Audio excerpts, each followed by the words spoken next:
This is Aaron Wissner of Local Future. Today is Monday, June the 29th, 2020.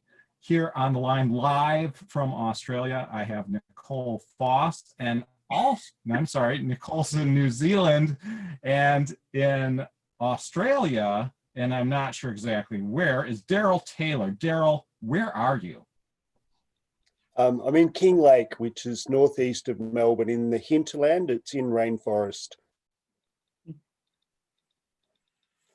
An awesome place. Melbourne. Now, Melbourne, if I remember correctly, is that like south of Sydney? Victoria, kind of state of Victoria. Tasmania? No, Yes. no, you have it wrong. Sydney is north of Melbourne. Yeah, the state of Victoria is in the south, north of Tasmania. So yes, Yeah. south of Sydney, north of Tasmania. Gotcha. We are Okay. kind of the equivalent of your northeast or northwest states. So we are in terms of latitude, we're a similar distance from the equator to your northeast and northwest states in the United States. And if you had to compare Sydney and Melbourne in American terms, you would compare them to Los Angeles and San Francisco. Yeah. So With Melbourne Melbourne, being San Francisco one. Yeah. And Sydney is basically LA. So Sydney is big in So commercial. is Melbourne, like that. Melbourne is cultural. It's awesome. okay. So I think today, here are a few things we can talk about for today. Well, Nicole and I, before we started the call, were mentioning late night talk shows. So I thought that was kind of fun to talk about. But Daryl, since this is your first time on the show, I thought we would try to pick your brain a bit about stuff, in particular, permaculture-y stuff and homesteading and stuff like that, if that's okay with you. Sure, I'm happy to contribute. You could tell him about your earthship. Yeah, Oh, well, Nicole was telling me offline, she was, and I think I looked you up on YouTube, and somebody was in your house. I don't know, you had a fire. And I don't know if this was before or after the fire, but they were talking about your house. So do you want to tell us first about your house and how is it different from my house, which is like a regular house in the US? I mean, I do have solar panels on the roof and I do have a garden, but it's not a big garden. But other than that, it's a pretty typical house, 2,000 square feet, whatever, 2 floors, 2 bathrooms, 4 bedrooms. So how's your house different?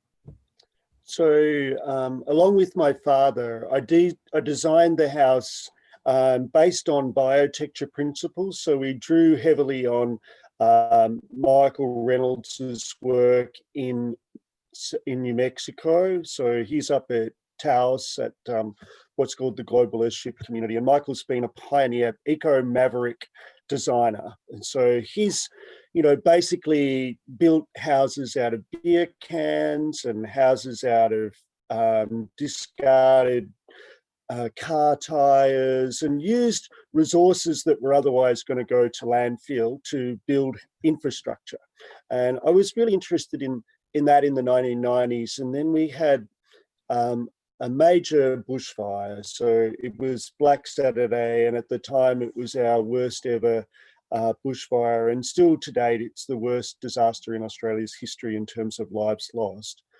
And I'm really interested in the context because there's 3 people who've really influenced what my father and I designed together. So one of them is an American based in Arizona at the moment. So his name's Stephen Pine. And Stephen Pine's an environmental historian, and he's an extraordinary fellow. He was out in Australia last year doing a tour talking about fire. And in particular, what Stephen talks about is that humans are the keystone species for fire in Gaia. So if you look at our systemic dynamics over time, what Stephen's brought to our attention is our success in the ecosystems has been predicated as much on our intellectual capacities and things like that in terms of how we've harnessed fire. And Nicole in particular has done a lot of work in the past looking at energy and peak oil, and also looking at economics. And what I would say is our combustion and our consumption is what's driven us to where we are now. So our combustion, we've burnt things, and so we've co-evolved with fire, and our co-evolution has made us dependent on fire. We've shed most of our fur, and we require fire for warmth. Our guts are now short as a consequence of cooking food. We probably were able to gain key niches in ecosystems because we were able to use fire to move larger predators on. So, we were able to inhabit caves and things like that, and create safety for our premature babies to be able to safely get through to, childhood to adulthood by the use of fire. And then Stephen would say we took that fire and we used it for signaling, cooking, heating, etc. But we also started to burn landscapes and change the nature of the land that we inhabited. And that's a critical point. So we terraformed, and we were terraforming with fire from a very early point in our history, and that opened up savannas for grasslands. It did all sorts of different things with regard to bringing in prey animals that we could then hunt and eat. So this was 8,000 years ago with the Aboriginal people, wasn't it? Yeah, oh yeah, absolutely. Thousands of years ago. So essentially where we've got, we've had this carbon output from our fire, from burning landscapes for a long time. And then agriculture was largely based on slash and burn as well. So you've got fire in the landscape, fire in the atmosphere, terraforming, changing the land, changing the way other species are able to interact with us as we take over more and more of the landscape. And that's then been accelerated over the last 500, 300 years, particularly as we've come into the industrial part of the graph. And so you see it both with economic growth and also with energy use, and of course with carbon production. So we're now in this, and it's not a linear thing anymore. It's got feedback loops, and it's going exponential and all of that kind of thing. So we're living in this space, and Stephen Pine calls it this time, and Stephen Pine calls it the pyrocene. So essentially we're moving, because of our interactions with fire, I would say we're Homo pyrosapiens. And so because of our interaction with fire, what we've generated is a profound change in the geological nature of our planet. So we're shifting out of ice ages into fire ages. And you will have seen that over the last decade. Kinglake, where I live, Black Saturday, Stephen said that was the tipping point. That was the tipping point into the pyrocene. And he's got a book coming out in August that provides the detail for this. So we had fires over an extended summer period in Australia. No doubt you would have been aware of those. They burnt in every state in the country, and they were burning concurrently. So our heroic emergency services systems, with all of its technology, was unable to mount any serious intervention because we just didn't have the resources at our disposal because the fires were so widespread. And this was something that I anticipated a year before. When the danger in Australia was always fires all the way up and down the east coast and also in the southwest, and that's what played out over summer. So this is kind of an example of a pyrocene. The fires in South America, in the Amazon, fires burning throughout Southeast Asia, in Africa, fires burning in the Arctic Circle, and then you've got to try to think what's going to play out as things like peat moss start to break down. So you will have seen in the last week that Siberia have had its highest ever temperature. I think it was 38 degrees centigrade or something like that. And so this is going to melt the ice that's in the tundra, and underneath that ice we know is just decomposed matter, and that's going to produce enormous amounts of methane. So you've got all these feedback loops that are not linear, and so we're in this period now. Stephen describes it as the pyrocene. It's something that's to some degree of our own making, and it's going to challenge who and how we are in the world. So I'd say it's a critical existential moment for our species to recalibrate what it is that we do in the world and how we do it. And what would be, like, if Homo pyro sapiens amans is the wise loving fire ape, if that's an attractor that we might well be drawn towards, what do we need to do differently as opposed to Homo economicus, or these kind of humans that came out of the end of the Second World War, and then we kind of went through all of that economic growth, and we outsourced a lot of the things that we used to just do for each other in our communities and in our own home economy. So I think about my grandmothers, and they ran completely self-reliant households, we've seen an incredible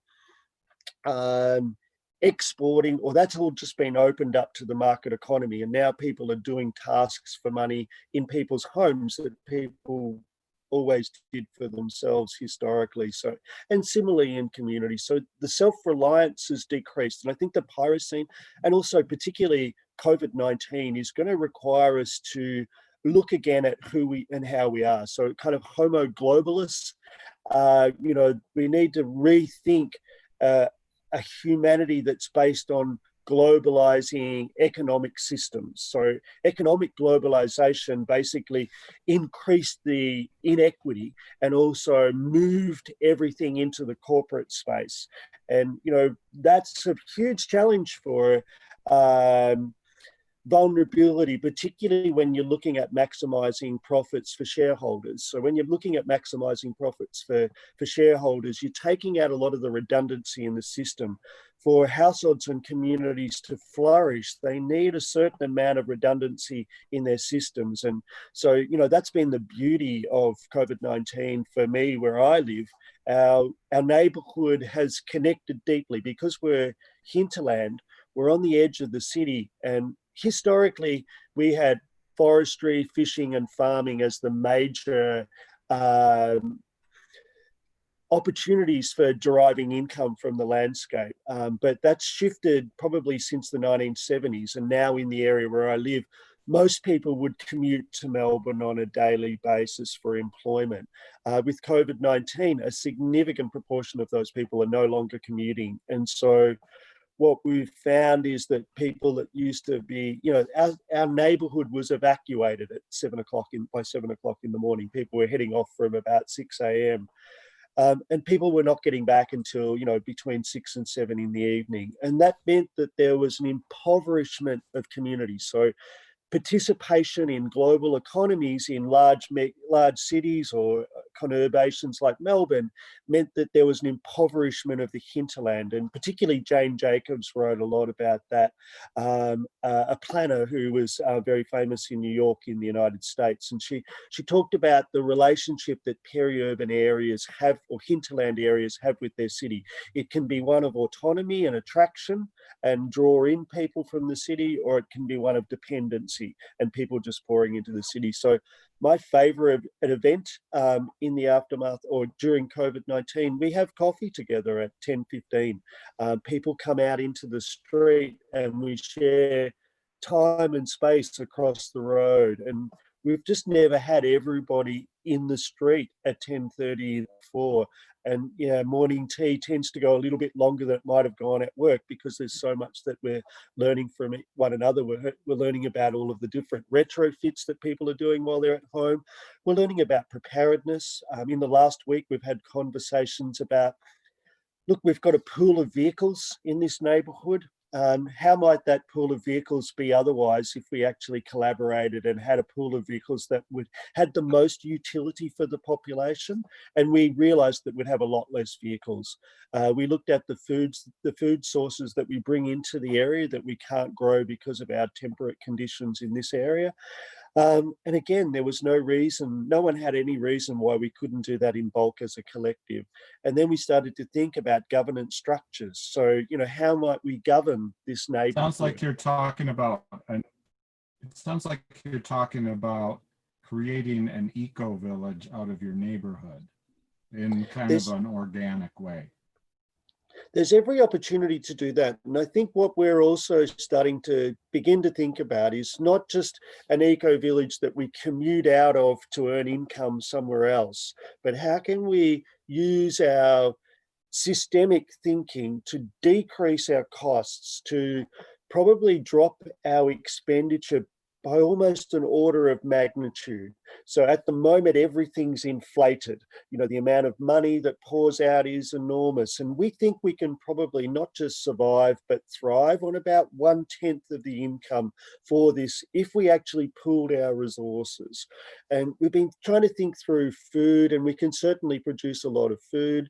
A lot of people are already off-grid in this neighbourhood. It's a particularly one of the things that came out of our Royal Commission into the bushfires was the notion that electrical infrastructure maintenance failures, particularly when previous governmental authorities had taken over by foreign-owned multinationals, one of the ways to profit is to decrease maintenance. And by decreasing maintenance, you increase vulnerability to fire with the electrical lines. So one of the things we're looking at is we can run an electrical system without overhead power lines and an external provider, just by, basically optimizing the conditions in the area. And for us, that's solar and wind. So again, there's been a beginning conversation this week about how can we go off-grid collectively, not individually. What's the neighborhood? I would imagine your Earthship might have raised some questions in your community as being a really amazing example of being self-sufficient housing. That must be a talking point.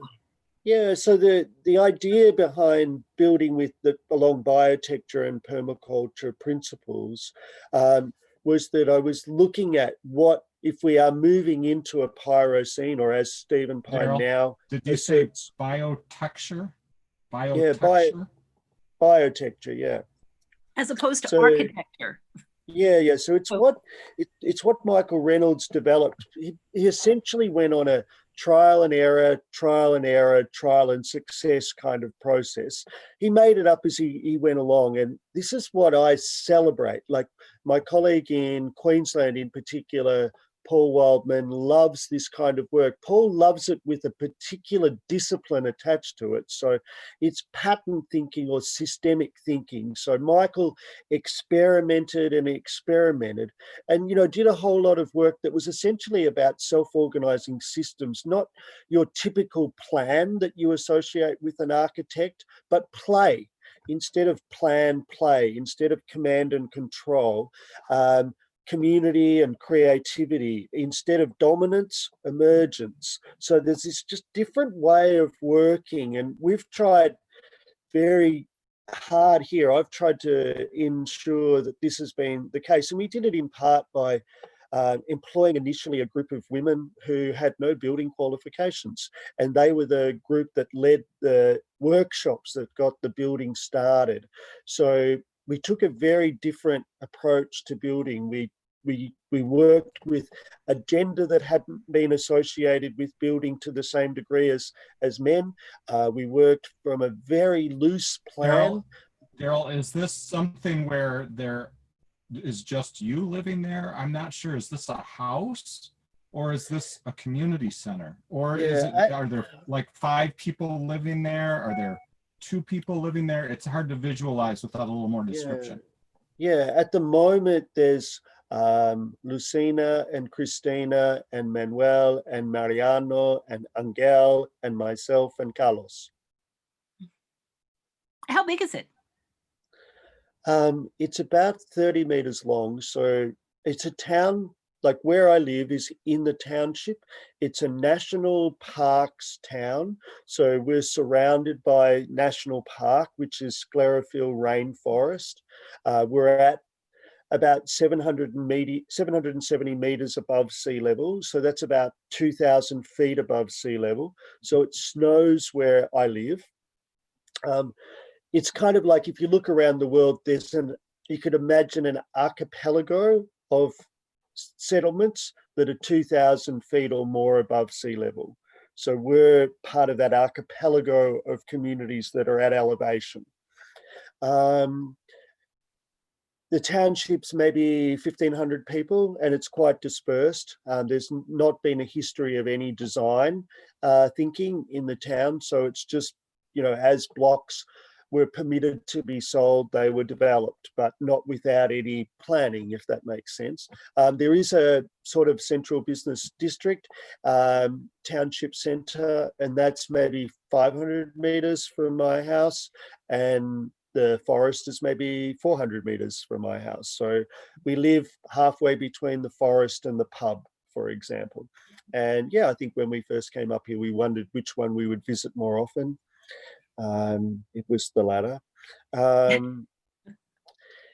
yeah, we're situated in this space where we're above an escarpment. So there's about a 70 to 80 degree cliff face, almost vertical, below us. And in Australia, we basically cleared all the land that was valuable for agriculture, and we only left the escarpments with forests. So this is kind of bonsai forest below us because it's forest that's growing out of rock.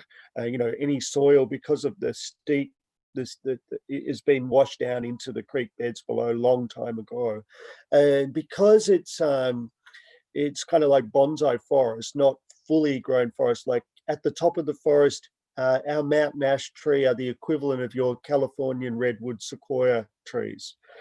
So they're the peak species in the sclerophyll rainforest measured at maybe 148 meters tall. So these are the biggest flowering plants on Earth ever. And so this is where I live, where the Antarctic cold winds meet the hot air from Uluru or Ayers Rock from our Northern Territory. So we have lots of desert and lots of rock country, a little like Arizona maybe, to look at. So we get a lot of big heat come back. We've got kind of come down to Victoria, particularly in summer. And, that propels the drying of the forest after rains in spring, which makes us particularly fire vulnerable. And that escarpment means fire will race up the hill, and we're on top of the hill, which makes us also vulnerable. I sat on a Victorian state government committee around burning, particularly burning that we do to prevent fires. And the burning that we do to prevent fires covers the whole state. And, we're meant to burn, according to the Royal Commission, about 6%, but that's impossible to do in any given year. And particularly with climate change, the window for the prescribed burning is getting smaller. So we're realizing that we're moving into a period of profound fire risk in Australia. For Melbourne, we're the water catchment of Melbourne. So the hinterland to the north and the east of Melbourne is where the water percolates or flows down through the leaf litter into our large reservoirs, which then provides water for 5 million people in Melbourne, potentially 5 million people in Melbourne. So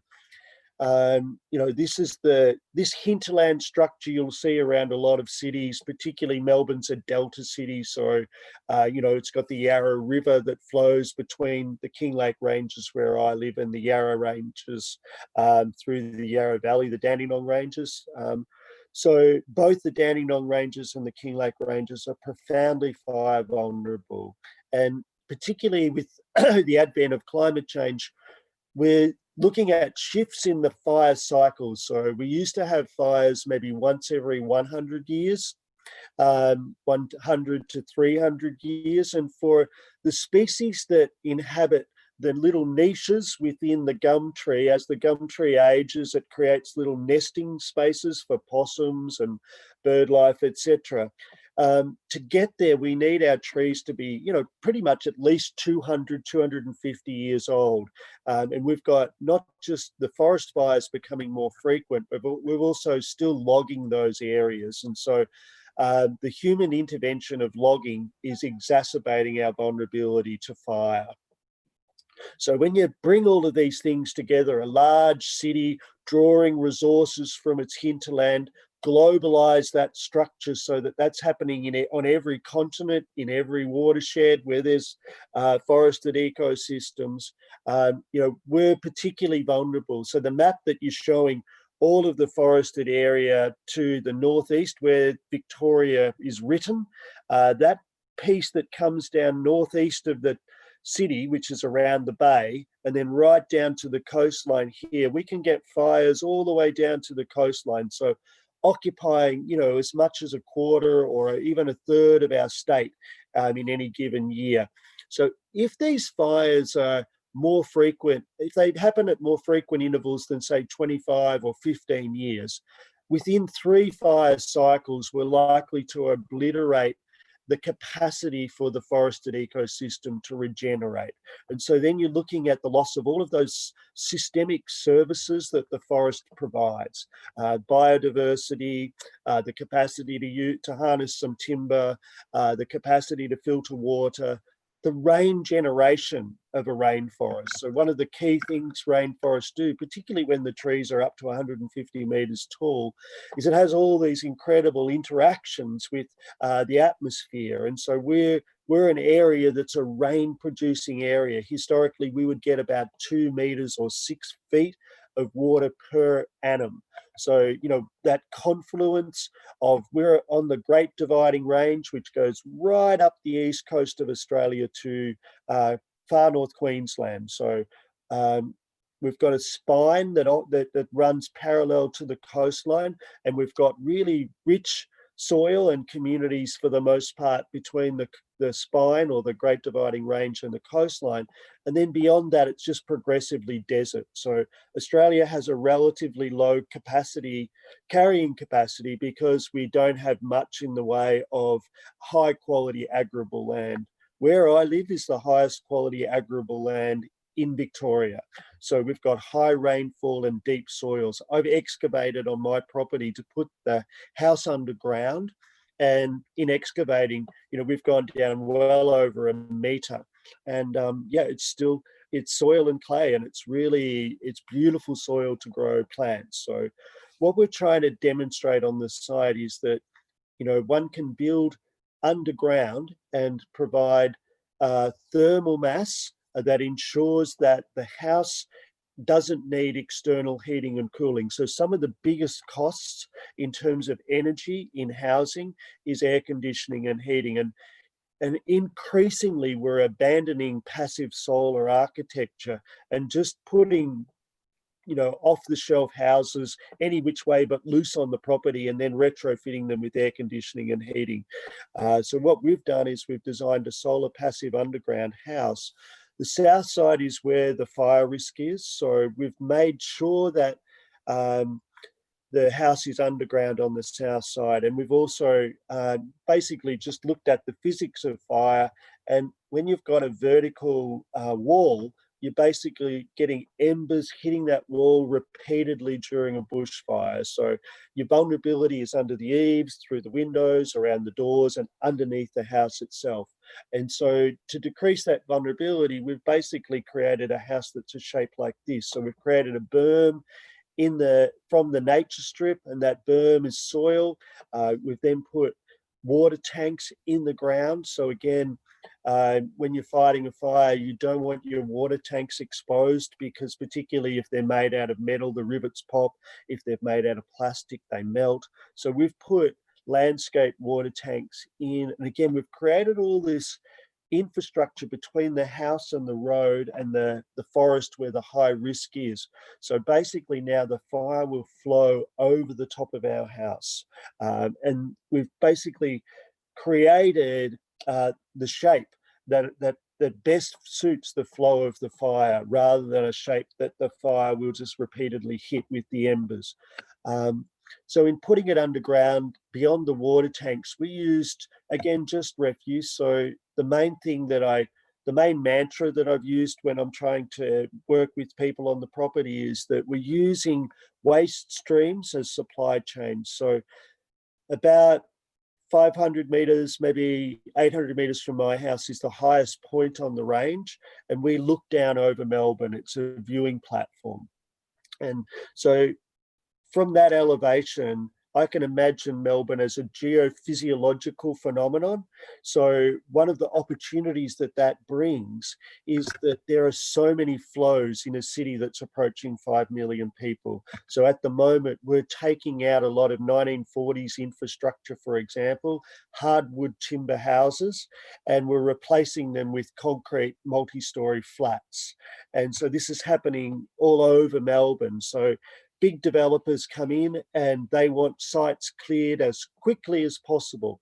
And people with skips and trucks are employed to get all of the old material off as quickly as possible.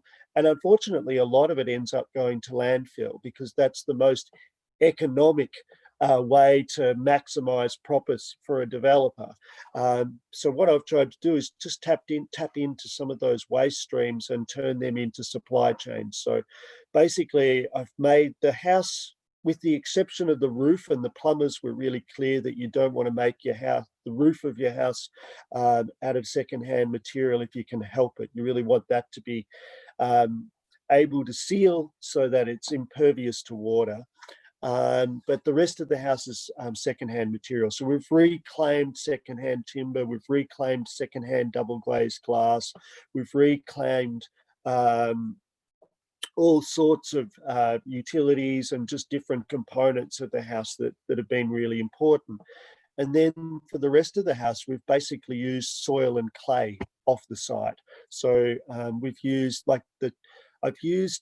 I think it's 1,200 tyres. So we've got tyres stacked on top of one another on the south side, and that forms a heat bank wall. So they're stacked and you there. ram earth into the tires, don't you, to build an earth ship? So it's really compact. So we make mud bricks inside tyres. So we use the rubber tyre as the holder for the brick. We get a little bit of cardboard from cardboard boxes from our local supermarket out the back. Once they've offloaded the groceries into the store, they've got a lot of cardboard boxes out the back. You put a bit of cardboard in the bottom, you fill it with earth, and then you ram it with a sledgehammer. And so, yeah, we had a troop of 30 people from 5 continents come to my property, and they all camped on the property. And yeah, within 30 days, we were able to build a 30-meter long, 2-meter high wall that you could essentially drive a cement mixer full of cement over the top, and it won't move. It'll move a little bit, but the structure won't be affected. And so they've also proven to be quite good in earthquake vulnerable areas. So we're sort of thinking about not just disaster housing. So, the idea is to make it disaster resilient or disaster resistant. So bushfire, flood, and also earthquake, etc. But also to make it so that humans can live in the environment with the minimum use of energy and the maximum utility. So the idea is, Mike Reynolds initially was thinking, how do we build something that will survive a nuclear attack and a nuclear winter? So, I remember growing up in the 70s and the 80s, we were told that, that either Ronald Reagan or Gorbachev or someone was going to push a button at some stage and we'd have a nuclear winter. And so, we were not sure whether it was going to be 6 months long or 12 months long or how many years. A bit like when you have a major volcano, there's this time where you just can't do what you've always done. And so these houses are designed so that you're with survival in mind. And so what we're trying to do with our property is not so much take an individual survivalist mentality, but look at, how do we survive together and how do we thrive together? So if we grow our own food indoors in a solar passive greenhouse on the north, if we process all of our grey waste through that greenhouse, so that the water that comes from my shower and my sink in the kitchen, is then growing plants in the house, so that the minimum amount of water actually leaves the system. And so what we're trying to do is see if we can use the water 3, maybe 4 times, particularly if we flush the toilet with water that's already been cycled through other functions. And then, we want to also use the black water. So at the moment, the black water is being, that gets broken down over time, our fecal waste, and then that's potentially an opportunity for enriching our soils. We're trying to look at, how we can use biochar, how we can use all of these different processes on the property so that we can increase the fertility of the soils, and decrease the amount of energy and water, and also the amount of money that we expend in any given week or year. So the idea is predicated on some systems thinking that a friend of mine, Steb Fisher, did. And he looked at people in the West and he said, if we're going to get to some kind of viable, sustainable way of living, we need to decrease our energy, our money expenditure, and our water use by as much as 1 order of magnitude. So getting it, so a real contraction. And so this is the opposite of growth. But essentially, I think this is what we need to be viable. We need to go in the opposite direction of growth. And so calling it contraction creates a challenge and also a competition. So I'm not sure whether I'm going to be able to get our energy use down to 1/10, but that's my goal at the moment. I'm not sure if I'm going to be able to live on 1/10 of the average Australian wage, which would be roughly $10,000 a year, Australian. But, again, that's the goal. I'm not sure if I can use 1/10 of the amount of water and still thrive. But again, that's the goal, that contraction. And then the idea from contraction is that you have to innovate to get there. And if you're able to showcase your innovations, then there's that opportunity that others might adapt and adopt that innovation. So the horizontal transfer. At the moment, most innovations have to go through a process of verticality. And so they have to go through either a corporate infrastructure or a government infrastructure or a non-government infrastructure. And invariably, they get distorted or changed, and other priorities and power dynamics play out. And that which emerged from a community gets turned into its opposite often. That's really interesting and so to me. I'm really interested in how I remember you wrote a report on that. I'm interested in how we translate in governance. After the fire, the community responded. And then the government came in and messed it all up. I remember that was a really fascinating piece of work that you did. So I was wondering if you could perhaps expand on that a bit. I'm happy to chat about that too. I'm interested in the governance structures that human, like I think with globalization, Nicole talks about this beautifully. She uses a metaphor of a ladder. And so as we aggregate power and decision-making up to larger and larger scales, on the way up, Nicole would say that we kick out the rungs below. And so there's been in Victoria a profound democratic deficit or a loss of capacity to do governance. We no longer govern ourselves as individuals. We no longer govern our families. We're not even all home at the same time. We kind of shunt in like train yards rather than, sharing a meal at the table, those kind of things. Everyone's busy with other things that are external. And so, that kind of Brady Bunch moment where the family gets together and talks through whatever Bobby or Cindy has done, the previous day, and works through resolution. The opportunities for that are less. COVID's created more opportunities for that. So it's been an opportunity to, again, connect with these kind of dynamics. But I'm also really interested, like what we were told very clearly after Black Saturday was that townships and communities are not constituted in law. So there's no way you can make any decision-making in the aftermath of a disaster. And that played out absolutely. So, we were told we would have a community-led recovery, and yet all of the decision making was usurped to higher and higher levels, and it was often tied to political moments where people wanted maximum traction, maximum media coverage. Politicians wanted maximum media coverage in preparation for the next election.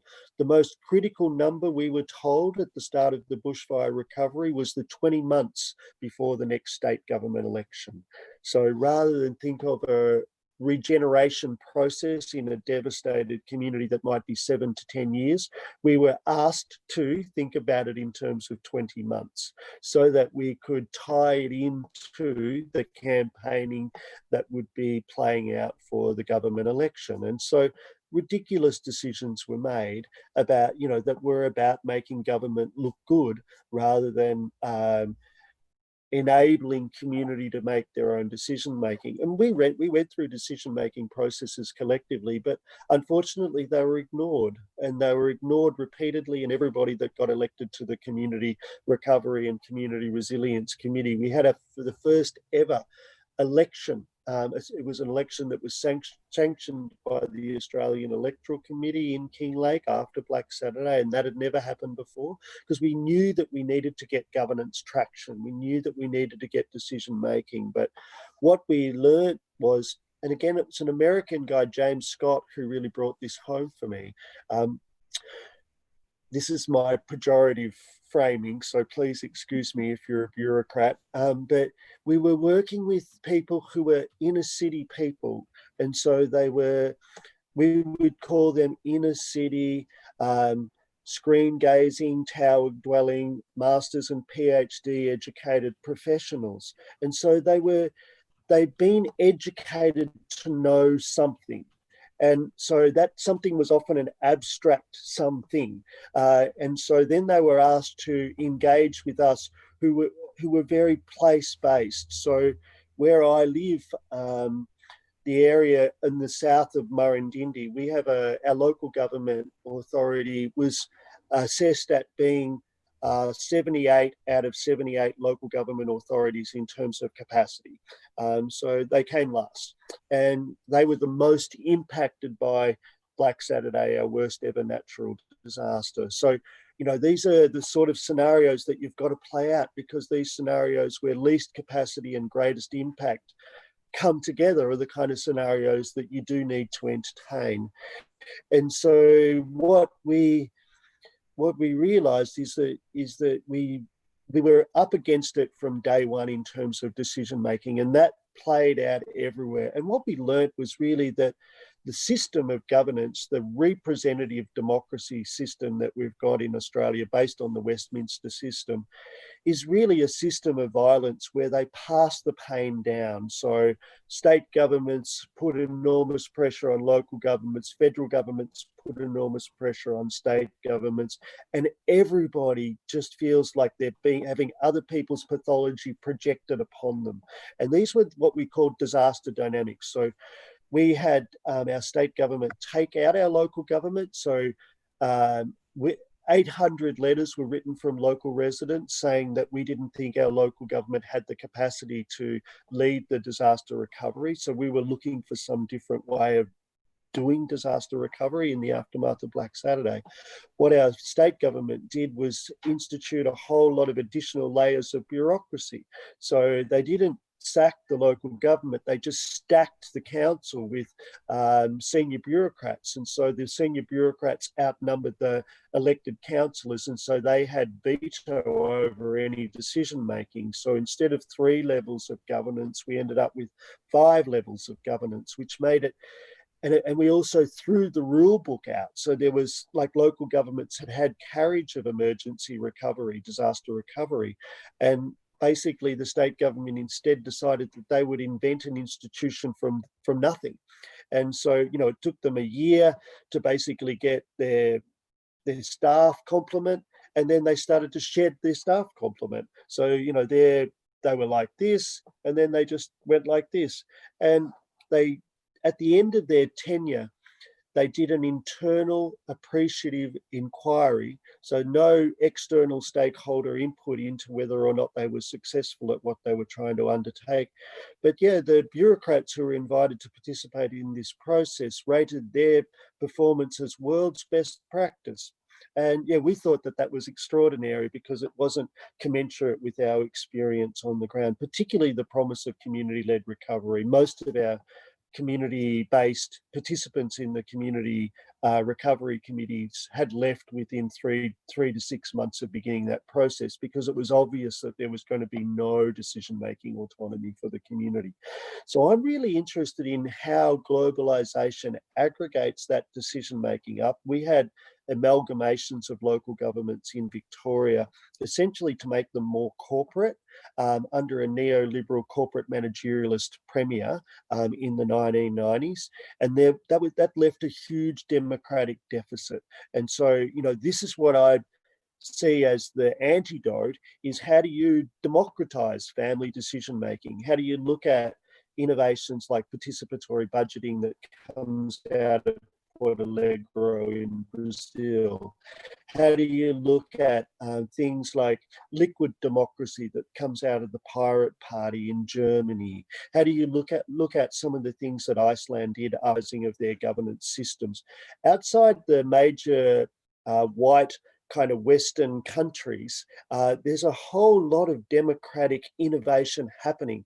We've just ossified with representative government, and we've allowed our major parties to be taken over by the corporations. And you see that in the UK, you see that in the United States, you see it in Canada, you see it here in Australia. And so the governance and the democratic deficit is enormous. In Australia, the show, you know, to the large degree, the major players are the big mining companies. And so, you know, we've got Adani coming in Queensland, you know, despite, you know, all of the warnings about climate change, we're expanding our coal production by orders of magnitude. And, you know, the Galilee Basin is enormous. You know, we're basically a quarry economy run by a few billionaires. And basically our Labor and our Liberal governments just walk in step with their demands. So the antidote to all this is profound localization. My friends in futures studies call it cosmo-localization. And the kind of reorientation I seek is a shift from tier upon tier governance and representative governments. Like, I would say that no one is able to represent me in Parliament. You know, no one gets represented. You just basically get the party hacks who are following the party line, which is the corporate line. And your Democrats are corporate, your Republicans are corporate. They're all doing the work of the billionaires, basically. And so, you know, how do we shift these dynamics? Peer with peer is really interesting for me. So my friend Paul Wildman talks about peer with peer, so alongside-edness.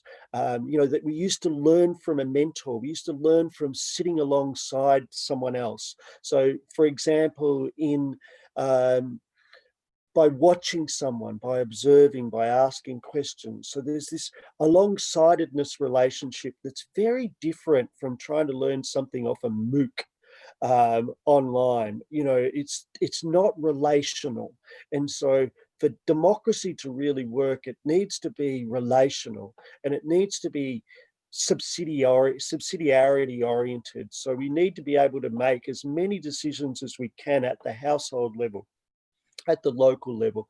For systems to be resilient, you need to be able to, whatever your level of examination, one needs to be able to imagine one order of magnitude larger and one order of magnitude smaller, because your risks come from the larger scale and the smaller scale. Look at COVID-19, it's invisible, but, you know, it's changed our world.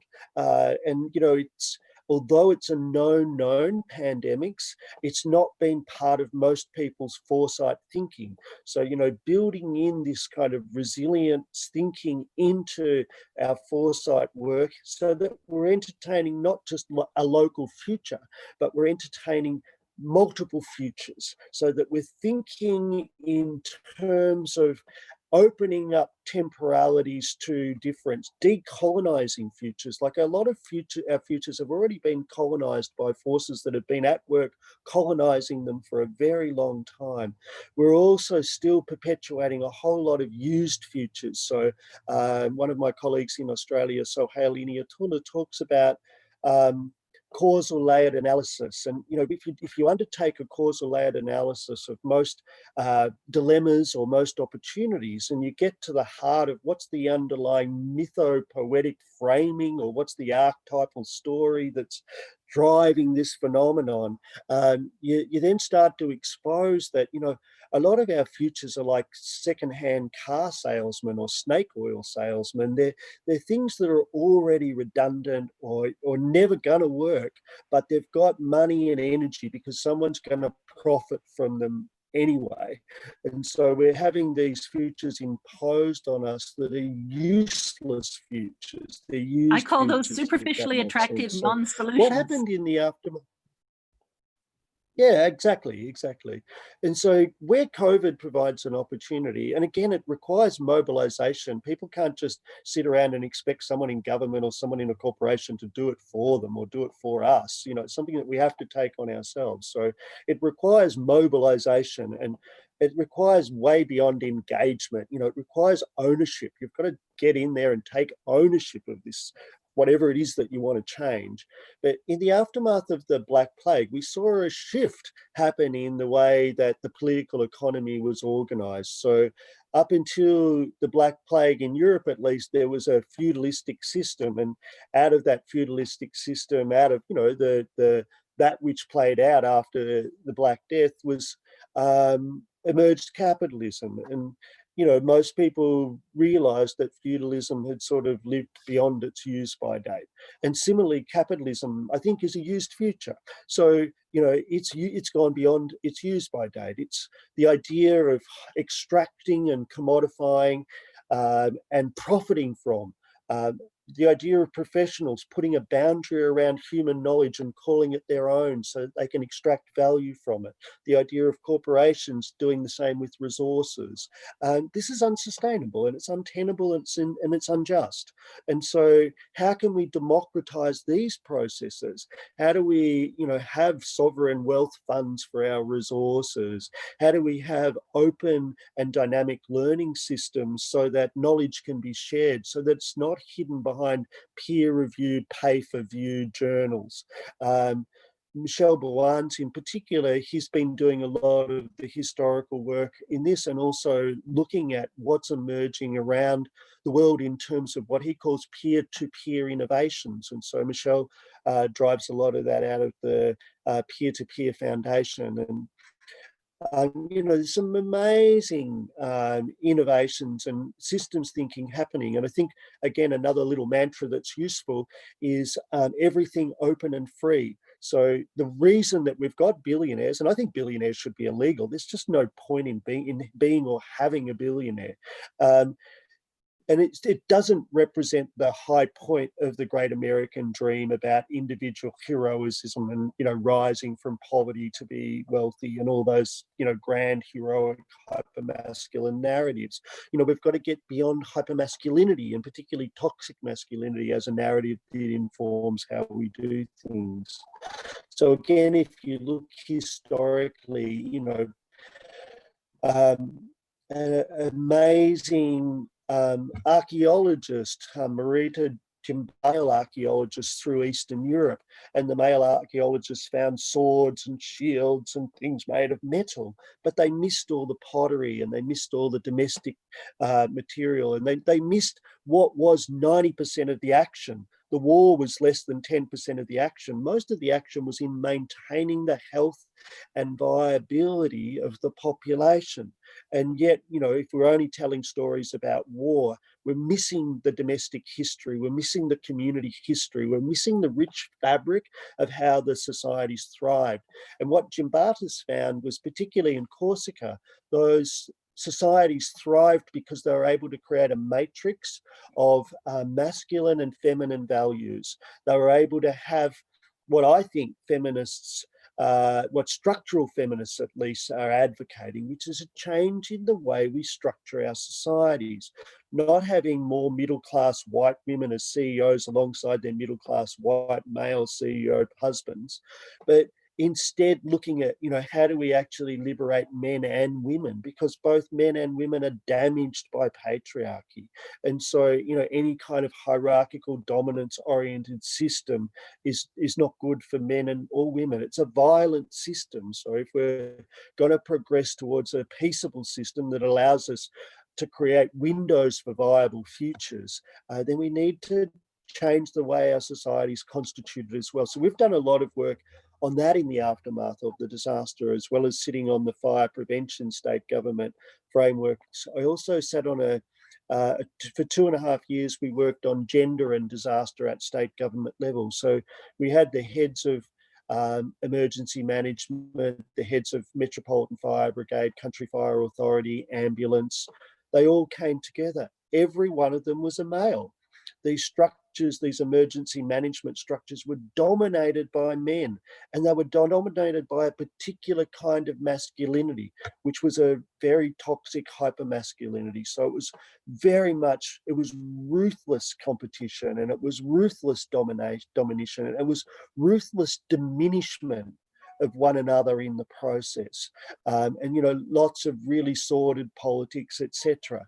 And this is what happens when you just have a whole, this is the worst case scenario of what might happen when you've got organizations that are dominated by men. Like, if we had children in banks asking questions about why are you bundling up debts and selling them to someone else, if children were there, they'd ask those kind of questions. But because we don't have children in banks, we just have middle-class, private school educated white men for the most part. They don't ask those questions, they collude. And Helen and I wrote about disaster dynamics in the report that Nicole mentioned.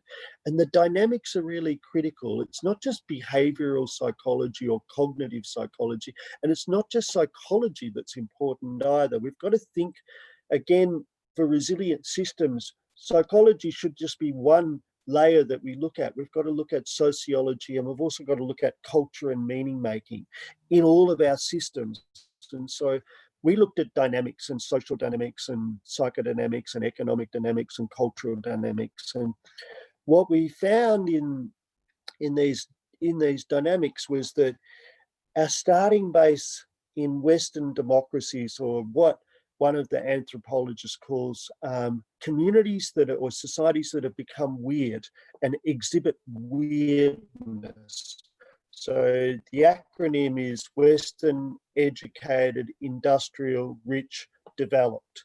So in many ways, we took a different path from the rest of humanity by embracing weirdness, those characteristics.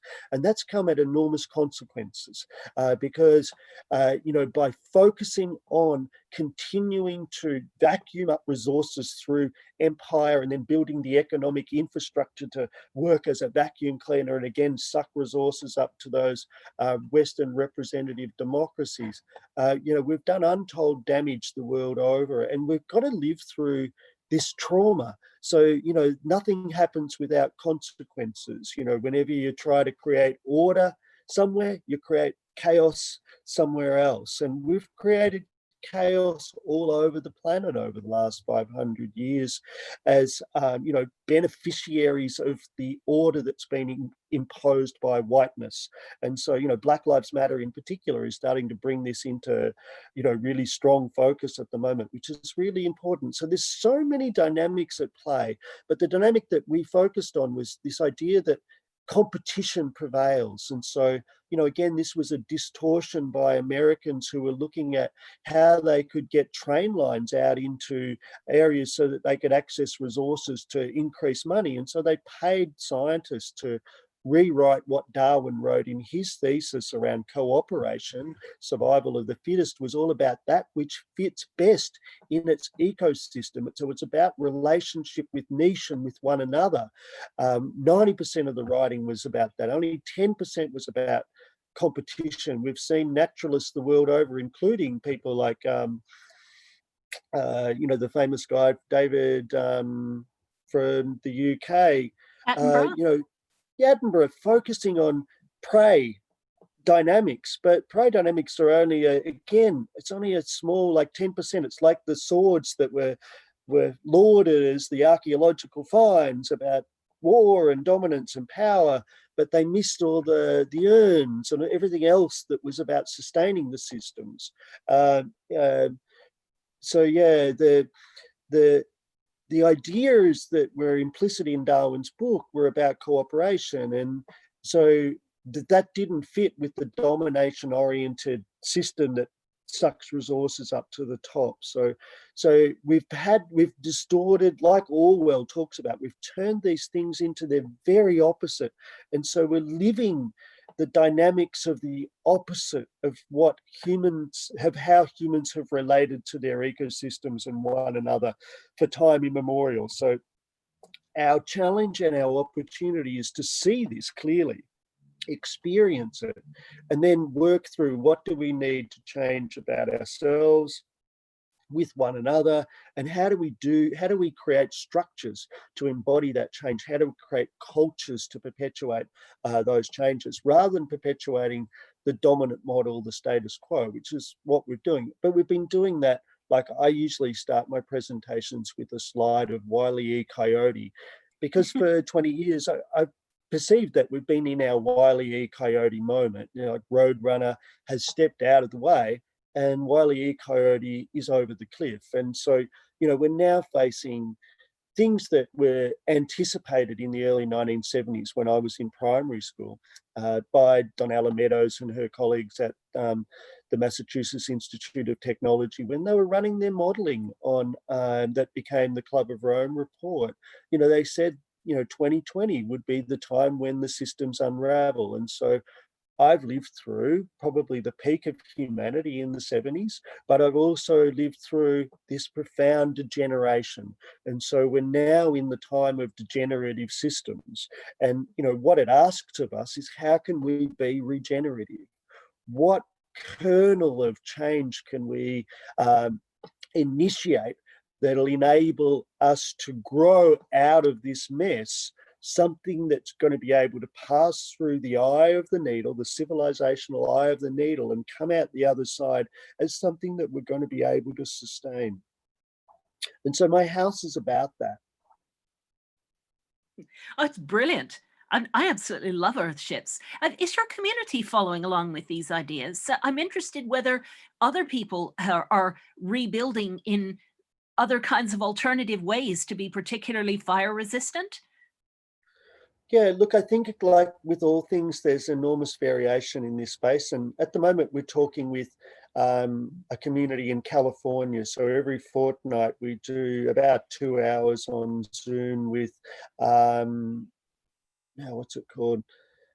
It's a community in the north of California, I think, Paradise. And so yes, that burned down. Yeah, so 17 obliterated last year. Yeah, 17,000 households were lost. So a group of us from Victoria. So California and Victoria are the two most fire vulnerable places in the world. There's an area in Spain that's similarly fire vulnerable. In Australia, it's the absence of significant herbivores that means the spring rains mean there's a pulse of growth, like natural systems have pulse then dries out in summer and creates the fuel for the fire. And similarly in California, those dynamics are at play there as well. So we've started a dialogue, and, you know, I'm particularly interested in what we've learned. It's not just around the structures of housing. In answer to Nicole's question, I worked with Marabun. She worked with a group that Mikhail Gorbachev established called Build It Back Better, or Green Cross. Green Cross was the name of the organization, and the mantra that they used was Build It Back Better. But it was trying to look at things systemically. So one of the first groups we invited up to Kinglake after the bushfires was the Australian Carbon Foundation. So we really wanted to look at the soil, because we knew that our long-term viability was going to be linked to the health of our soil. So, you know, I'm really interested in ecosystemic dynamics now. So if our forested ecosystem is likely to crash within 40 years, that's the biggest risk factor in our area. So, you know, what might be done to mitigate that? What might be done to prevent? What will we need to do to adapt to that if that is indeed what happens? And that's the kind of thinking I want to encourage in our watershed. So it's watershed or bioregional thinking that we need, and we need governance structures to enable that. Governance structures that start at the niche level out to the bioregion, and we need dialogue, and we need action consistent with that dialogue in this watershed. Because Victoria is extensively forested, we need to also have dialogue with other water catchments and other ecosystems as well, horizontal dialogue, because the fire that burnt down 770 houses where I live and killed 172 people came from 80 kilometers away. You know, it wasn't on our radar on the morning of the fire that's where the fire would come from. So again, we have to think in terms of larger landscapes, and particularly some of the work that I'm excited about at the moment is looking at a forest as a circular economy. So basically what we've done since we arrived in Australia as you know, the British Empire providing penal colonies for people who could no longer fit on the hulks in the Thames because all the prisons were overflowing. We're basically a penal settlement. Was instead of learning from how Aboriginals managed land, we just locked up what was left of the trees that were on the escarpments and in the difficult areas to access that were not easy to turn into farmland. We just locked them up, and basically we put in trained degenerative processes. And you know, the forests that grew were far denser than the forests that were here prior to European settlement or genocide or any of those kind of terms that you would use to talk about what happened when our civilization and indigenous civilizations met. And so, you know, we've basically done it from a position of ignorance. At least initially, we were trying to impose European ideals on Australian landscapes, and they were very different configurations. And so, you know, a book that I read last year, which was extraordinary, and I hope to get a chance to have a chat with him at some stage, is a fellow called Tyson Yunkaporta, who's written about what Aboriginal knowing offers the rest of the world in terms of sustainability and regenerative thinking. And what I love about Indigenous populations is that they're not schooled in Western disciplines. You know, they think in patterns and whole systems, and so their work is embedded in the environment. Their dictionaries and their encyclopedias or their Wikipedias are in the landscape, and they're in the relationships that people have with one another. Their knowledge is embodied and environmented. It's not abstracted and held in texts or on digital platforms. And so they're interacting with it every day when they move around their landscape. And particularly what Tyson suggests, and I agree with him, is he talks about culturally the importance of nipping narcissism in the bud. So one of the things that Indigenous populations do is they relentlessly emphasize the value of the community and the value of the landscape, the country. In Australia, Aboriginal people call it country. They live on country.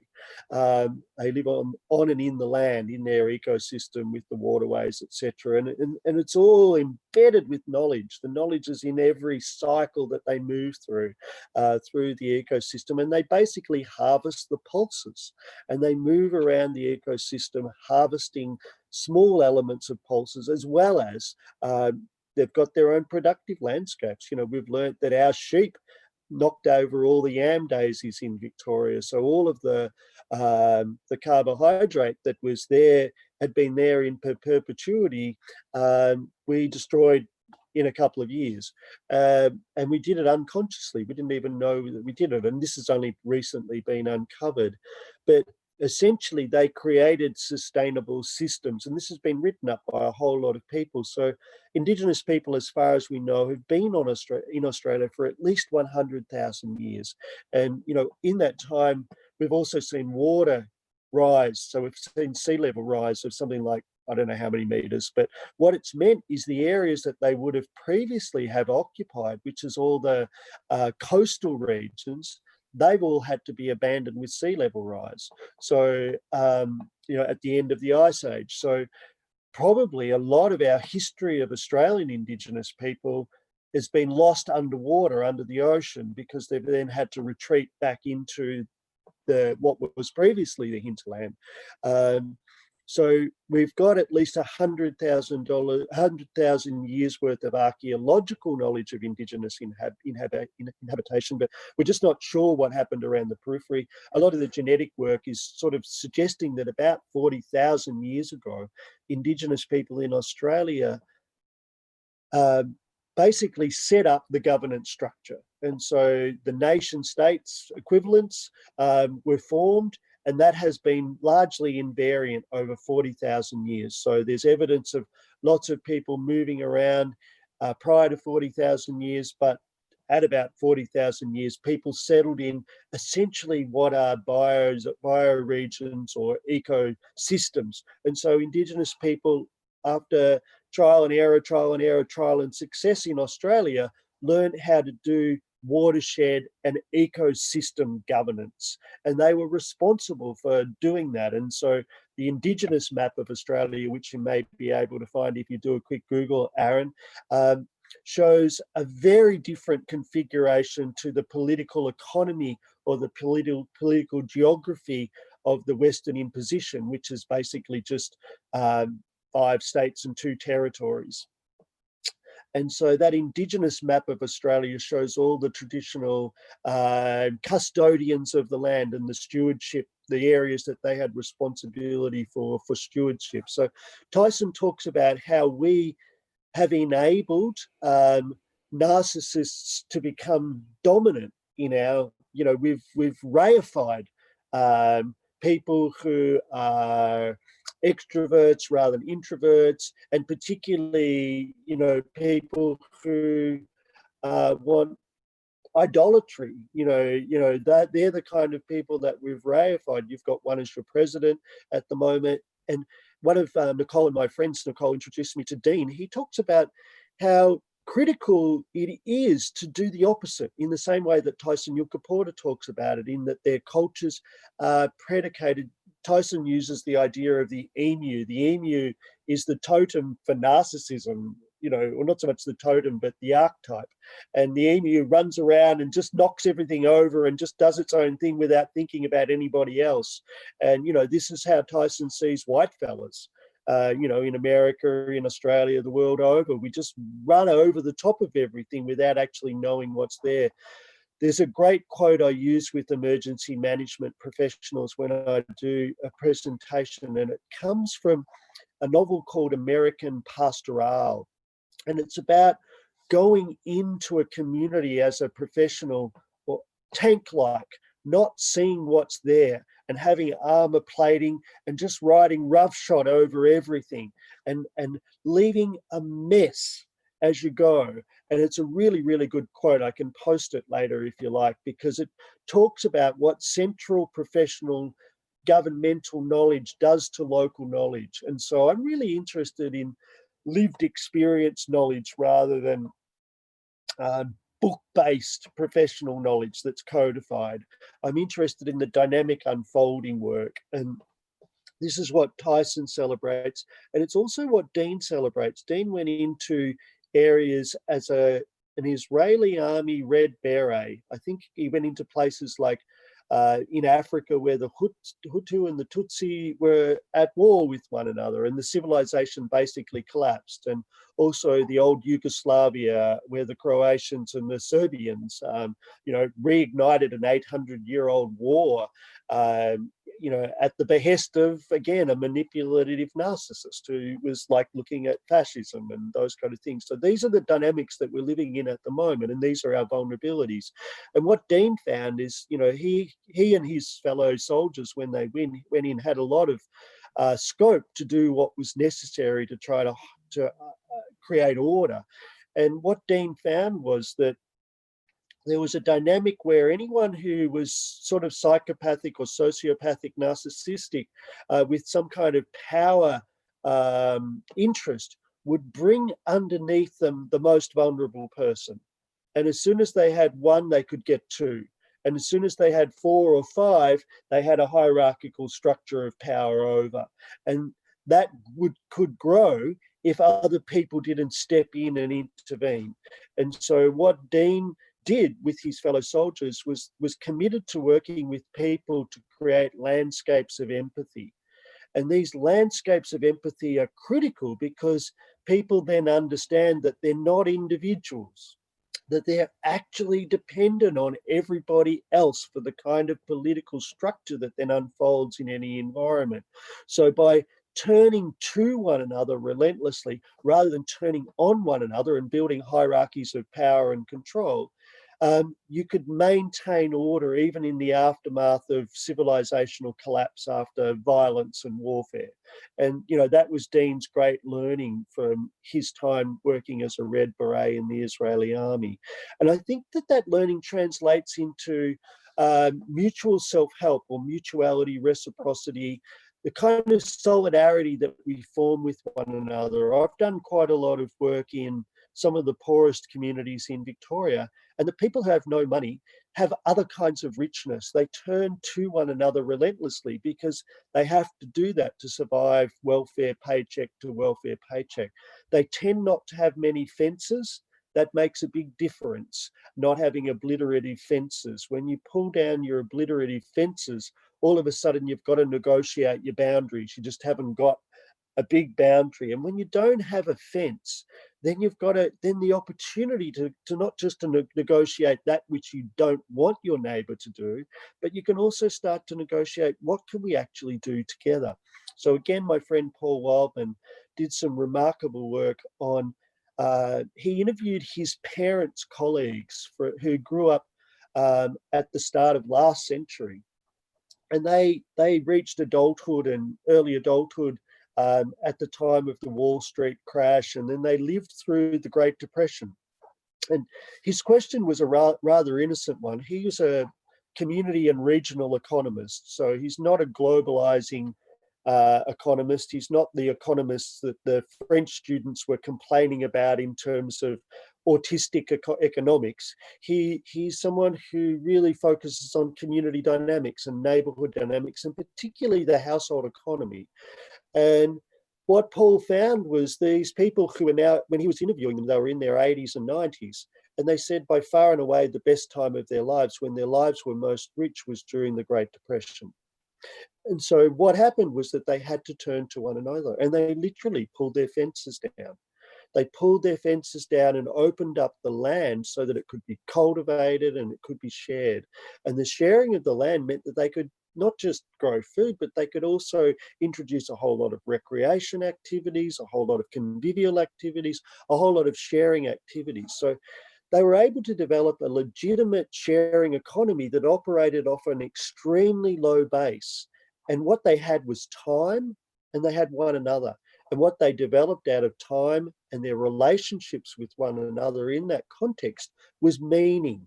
And that meaning was so profound that it stayed with them for the rest of their lives. They saw, the post-World War growth cycle, which in Australia has run for, the most recent manifestations run for a third of a century.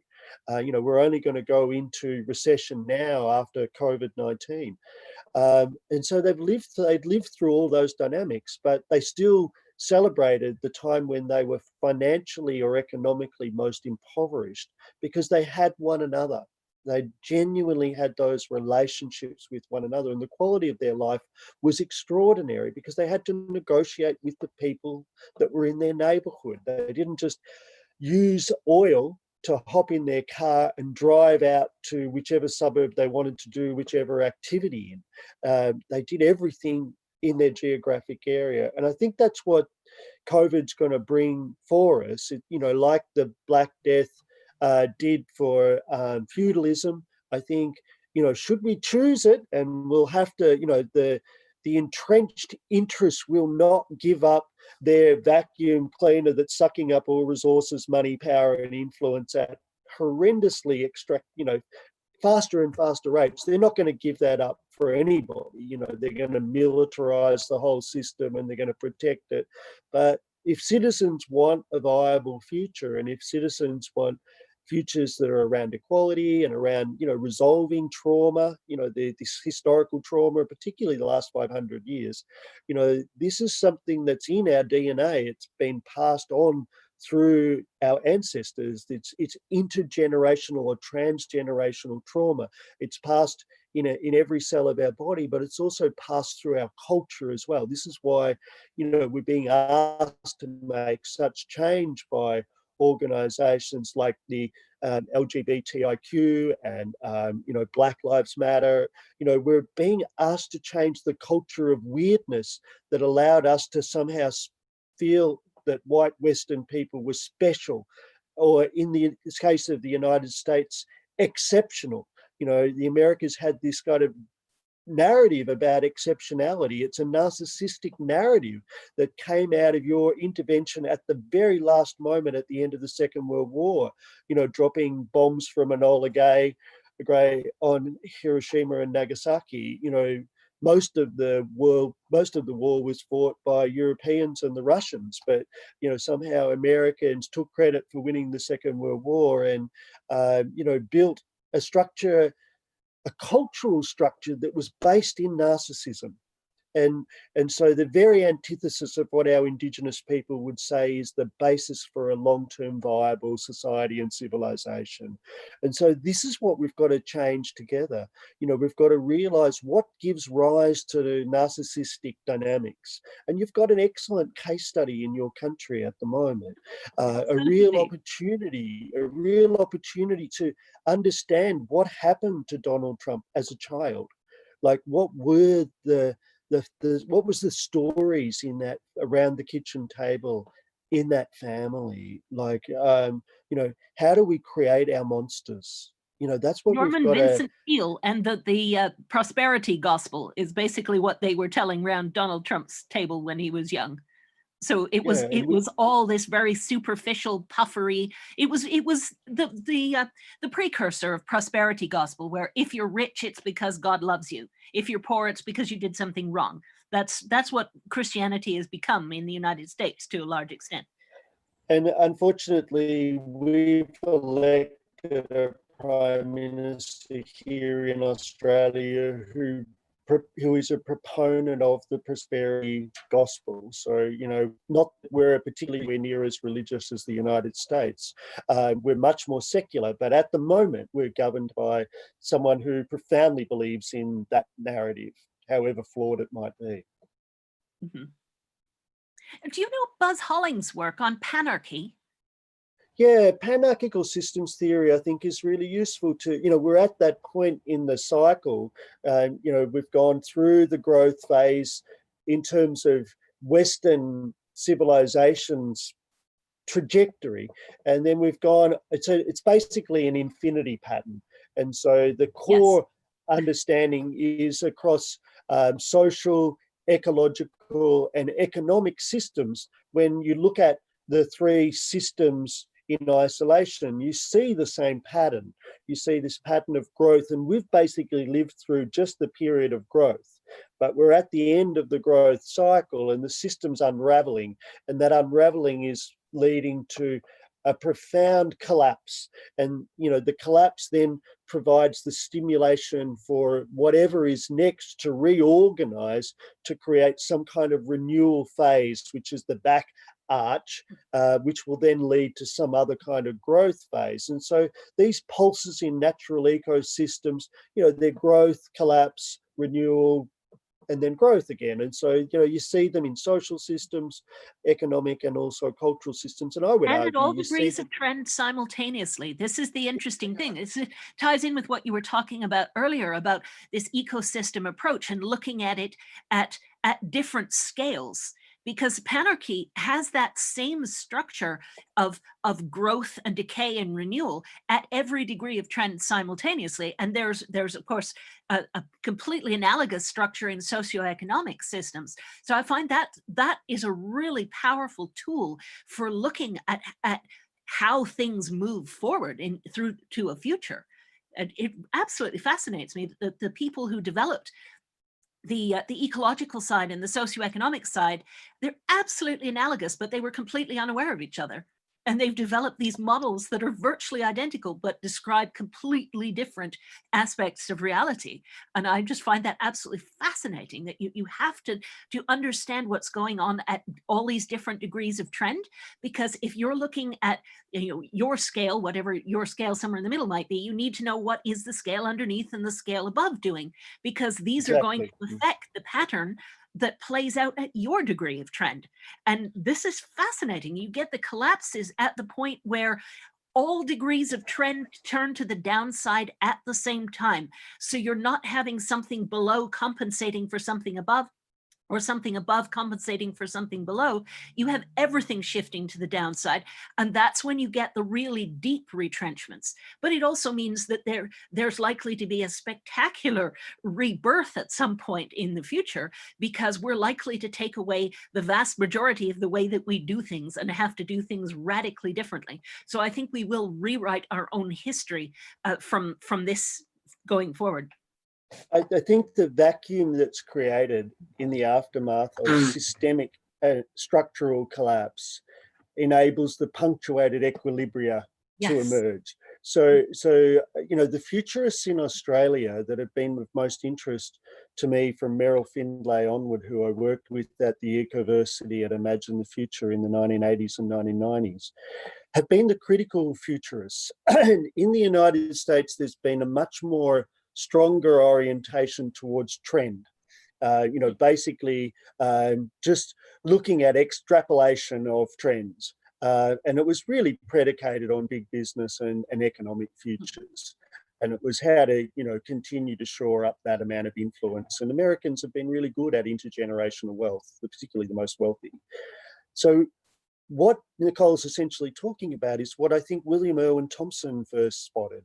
And he's an incredible polymath that's come out of the United States, a leader par none. He was one of the people arguing around with the economists after the release of the Limits to Growth report from the Club of Rome.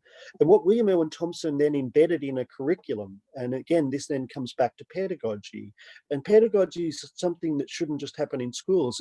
It's how we learn and how we teach one another and how we hand over a culture, how we transition through. Not how we just race to our own kind of individual success, but how do we bring everybody along with us? How do we make something that's about prosperity, not about profit? And so what he saw was that our civilizations often emerged around our river deltas. So if you look at Egypt and Rome, and then the shift from across the Atlantic and then back across the Pacific. You know, there have been a series of stages of evolution of civilizations. And what he saw was that there was an emergent mathematics and science and emergent literature and cultural forms that went with each new civilization's emergence.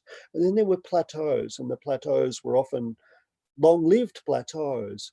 And then similar to the panarchical systems dynamics, there were collapses, and then the next civilization would begin to emerge from the rubble of the former prevailing civilization. So, you know, you've got the maths of geometry from the ancient Greeks, for example. But what we're looking at contemporaneously is, rather than globalization, is what he would call planetization or planetary dynamics.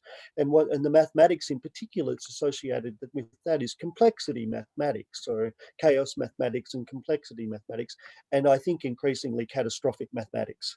And so what is it about when you get what were often thought of as separate leading indicators in separate fields, all happening all at the same time. So, we used to say with some confidence last century that, your social indicators would happen at a particular pace there would be a lag from the economic indicators, because they would be the first ones with the, if we look at the ludicrous nature of stock exchanges and those kind of phenomenon, they're always going up and down, and, charged really by emotion. As soon as there's some fear, away it goes, or as soon as there's some optimism, away it goes. But, really, that's all about people speculating and making as much money as they can for private wealth. But, we used to see the economic indicators, related to, 4-year plans or quarterly cycles or whatever it is in corporate systems, being the lead indicators. And on the news, that was all we had heard about. There was the weather and there was the markets. But we didn't take much consideration of the social and the cultural indicators, or the environmental and the ecological indicators, let alone the climate dynamics. And so now what we're seeing is our futures that used to be quite open, and we used to kind of, be able to imagine futures. Our futures have shrunk because our indicators are all degenerating together.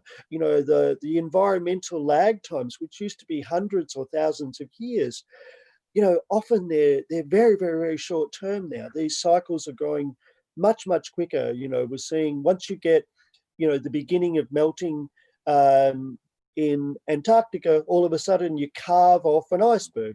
And, again, you get the sea level rise that goes with that. And all of these feedback systems are happening faster and faster and faster. And I was lucky enough to be mentored by a fellow from the northwestern of the United States. He came out and stayed with me for a while, Robert Theobald, and he used to write about, the healing century, which is what he thought the 21st century should embody.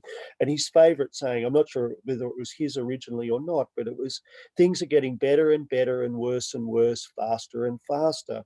And that's very much where we're at. And the other beauty of COVID is it's given us a moment in time to step out of the hamster wheel that's already rolled over the cliff with Wile E. Coyote.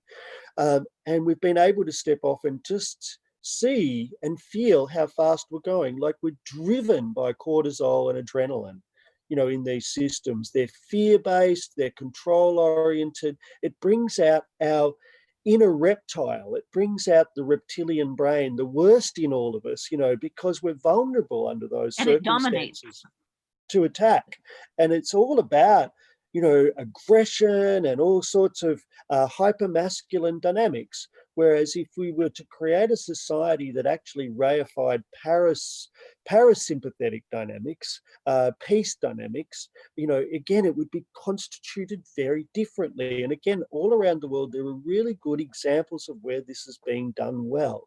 But, they're like the urn that was 90% of reality. The sword dominates when the archaeologist goes through. It's the way of seeing, or the lens that we use. So, we need to be able to take an appreciative inquiry around what are the dynamics that actually sustain us, and what are the dynamics that regenerate the very basis of thriving life. So we've got to think about our time as being a time of living systems inquiry. So we've got to inquire into the living systems, not dominate them, not think about them as resources for profit through an extractive economy, but more through a contributive economy. Not how can we control and dominate everything, but how can we contribute something that makes something slightly better? And Paul Waldman, my friend, is about to release a book which is essentially about planetary bricolage. Instead of having global dominating systems, how can we work horizontally with one another across our neighborhoods, our niches, our households, our ecosystems, our watersheds?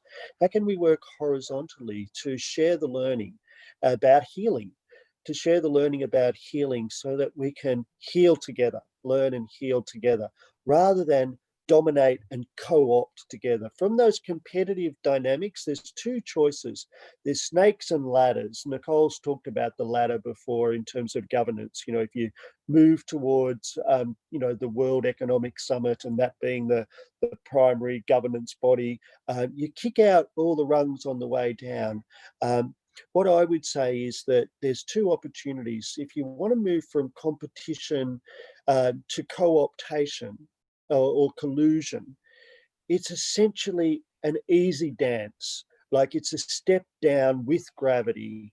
You're starting to slide down the snake, and that snake will get you from co-optation to collusion all the way down to a coup d'etat. These are the kind of dynamics that are associated with the mafia or motorcycle gangs. You know, these are the kind of things that are at play in our dominant political systems in the West at the moment. But if you want to take the long term into consideration, you have to be able to imagine, how can we go from competition to cooperation? And to get there, we've actually got to start with communication. And we have to start with honest communication. My friend Bernie Neville talks about us living in a Hermes inflation. And Hermes was just the guy who just went out, the god who went out and talked bullshit to all the other gods and got them all discombobulated.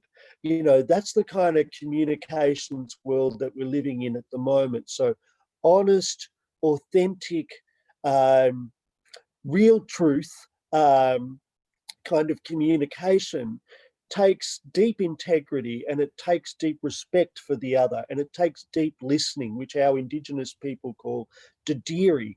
And Dadiri is about, it's about the idea that we've got two ears and one mouth, and we should use them in proportion with the way they're configured. And part of it is, particularly, you know, when Aboriginal people talk about white fellas, they talk about just talking, and that we don't know how to listen. We've got so much momentum for the worldview that we've unconsciously committed to, that we don't reflect deeply on how it might be otherwise and what are the long-term and also widespread consequences of that view. So to be able to go from communication to cooperation, I look at it as like, it's like climbing a ladder. And it's like, if you think of Rutherford's atom, it's like trying to get from one valency into the next valency. And it requires a lot of energy. It requires a lot of time, resources, and particularly it requires a lot of trust, something that Nicole talks a lot about in terms of trust horizons, and this relationality requires being together for long periods of time for it to flourish. And so if you want to go then from cooperation to coordination, again, orders of magnitude or quanta, larger energy, time, focus, resources, trust, etc., relationality. If you want to go from coordination up the next step of the ladder to collaboration, again, more resources, more time. This is relentless. It requires humans to really focus on this. You know, it's really easy to slide down to the bottom of the snake. It's actually really difficult. It takes generations worth of work to get to collaboration. And then from collaboration, co-production, and what I call co-liberation. And co-liberation is basically just the conditions for play. So it's the conditions where we meet one another as equals, rather than finding at least one area where I dominate the other person. And so a judgment, you pass a judgment that they're weaker or lesser or some way inferior to you. And then you use that parameter to create a dominant structure. So play is what children do in the sandpit. And if you've ever sat with them or watched them, they flow, they laugh, they giggle, they do beautiful things together before they've really started to be inducted into the culture of creating hierarchy. But by the time they're maybe 6 or 7 years of age, they know within the context that they're in, say a school, they know who's the fastest runner. They know who's best at maths. They know who's best at reading, who's best at art. Not only do they know who's best, they know what number they are on all of those parameters. And so that culture of measurement, that culture of competition, destroys the dynamics of play, the democratic dynamics of play. And what play allows is it allows every single one of us to bring our gifts differing to the table. And our gifts differing are what creates the capacity for solving or resolving some of the wicked problems and enabling that which we might aspire to, the kind of the attractors, the attractors that we're really drawn towards rather than the wicked problems that we've created.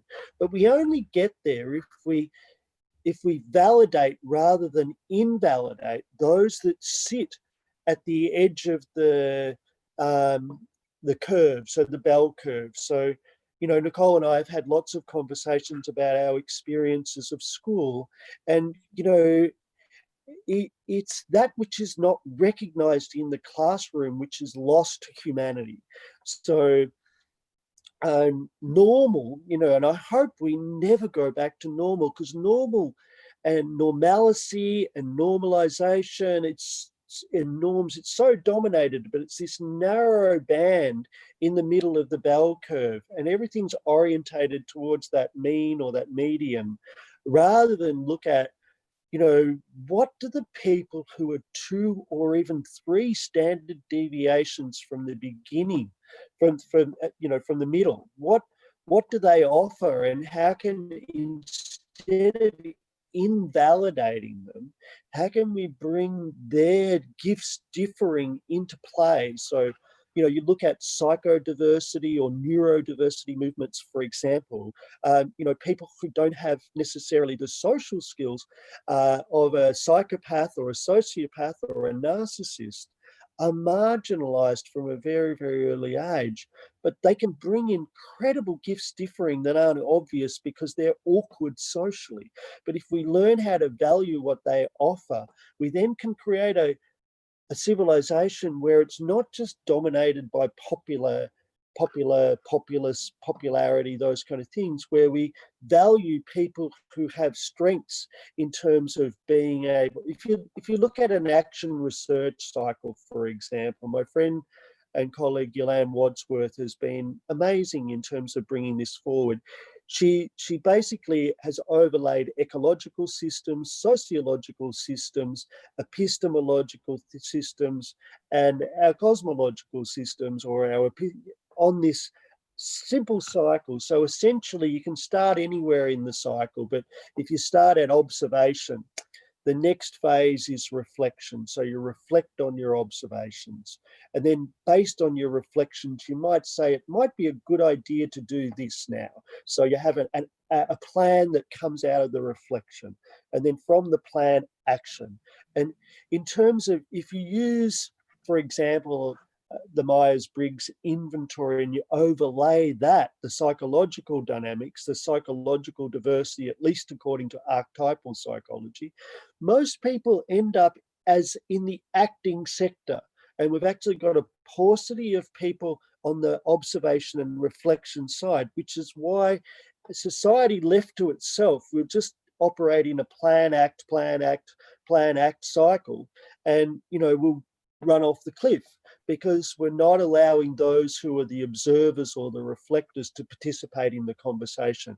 And we're not handing the baton on. We're not letting go of the baton. We're holding it too tightly if we're a planner or an actor. People who are more interested in keeping the status quo or dominating the system.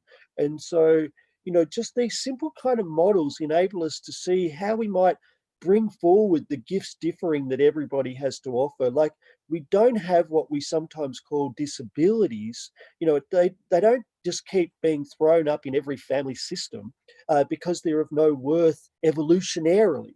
They get thrown up, this diversity gets thrown up because it's a resource that's available to help the family system or the tribe or the community or the civilization to work its way through where it's at. You know, when it arrives at a cul-de-sac, we need to draw on different ways of being human. It's why my friend Paul Wildman's done a Renaissance archaeology. He's looked at all sorts of ways of being human, not just contemporaneously, but throughout all time, because our very moment, with all of these systemic dynamics heading over the cliff, all at once, all together, all reinforcing one another in this dominant system that no one really wants to let go of. You know, we're going to need all of the different ways of being human that we can rally to create something that follows, to be able to pass on legacies, to be able to say, look, this is what's valuable about being human. This is what we offer. If we only focus on a particular wedge of humanity, and if we reify and validate that and invalidate all others, then we get a toxic mess, which is where we're at. And so, you know, how do we get beyond this toxic mess? You know, we think not just psychologically, but also sociologically. You know, my friend Les Spencer is a great fan of the work of Neville Yeomans, who's the son of P.A. Yeomans, who's huge in permaculture, you know, for developing an idea of using contour lines in landscapes to enable the water to spread and the fecundity of the soil to grow. His son, Neville Yeomans, used similar principles with human systems. You know, how do you create designs, landscapes for human thriving and for social thriving, for the thriving of social dynamics? And Neville was an incredible prescient genius who ran an experiment out of a hospital in the northern suburbs of Sydney for about 15 years. If you go to the Department of Human Services in New South Wales that funded this incredibly successful experiment that Margaret Mead said was 3 generations ahead of anything anywhere on the planet.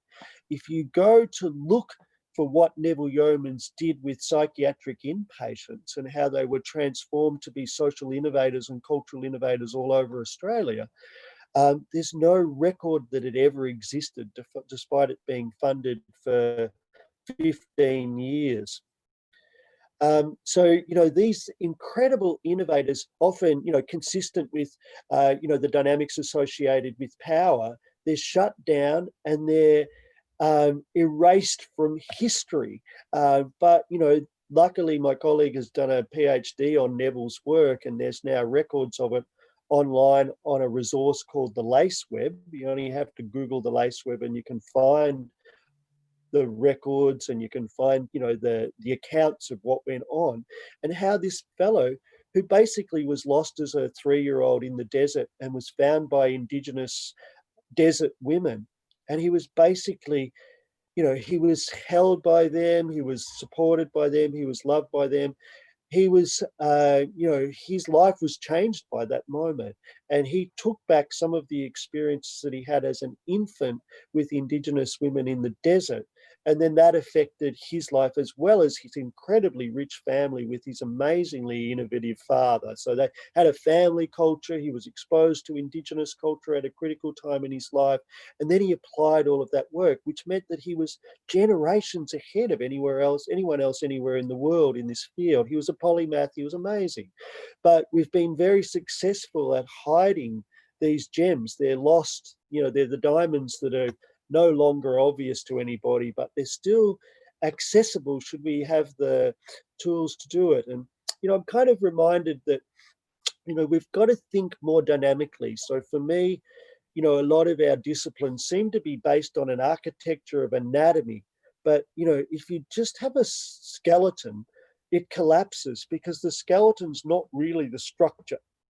The structure that holds humans together is the connective tissue. And the connective tissue's only even been acknowledged as an organ in the West about 4 years ago. So rather than studying anatomy, we've got to study connectivity. And then if you get beyond the connective tissue, and all of these other systems interface with the connective tissue, in fact, they interact. They're all present in the connective tissue is all of our physiological systems, our circulatory system, our respiratory system, etc., our digestive systems, so our hormonal system. So we've got to think about the whole system and how the components of the systems work together. So instead of thinking in things and nouns, in structures like bones that just fall apart without connective tissue anyway, we've got to start thinking physiologically. So we've got to start thinking as verbs. We've got to be much more attuned to the dynamics as they're playing out. We can't just stop everything and organize it to suit humanity and then run that program. That's never going to happen. The program's always unfolding. Everything that we do is contextual and relational.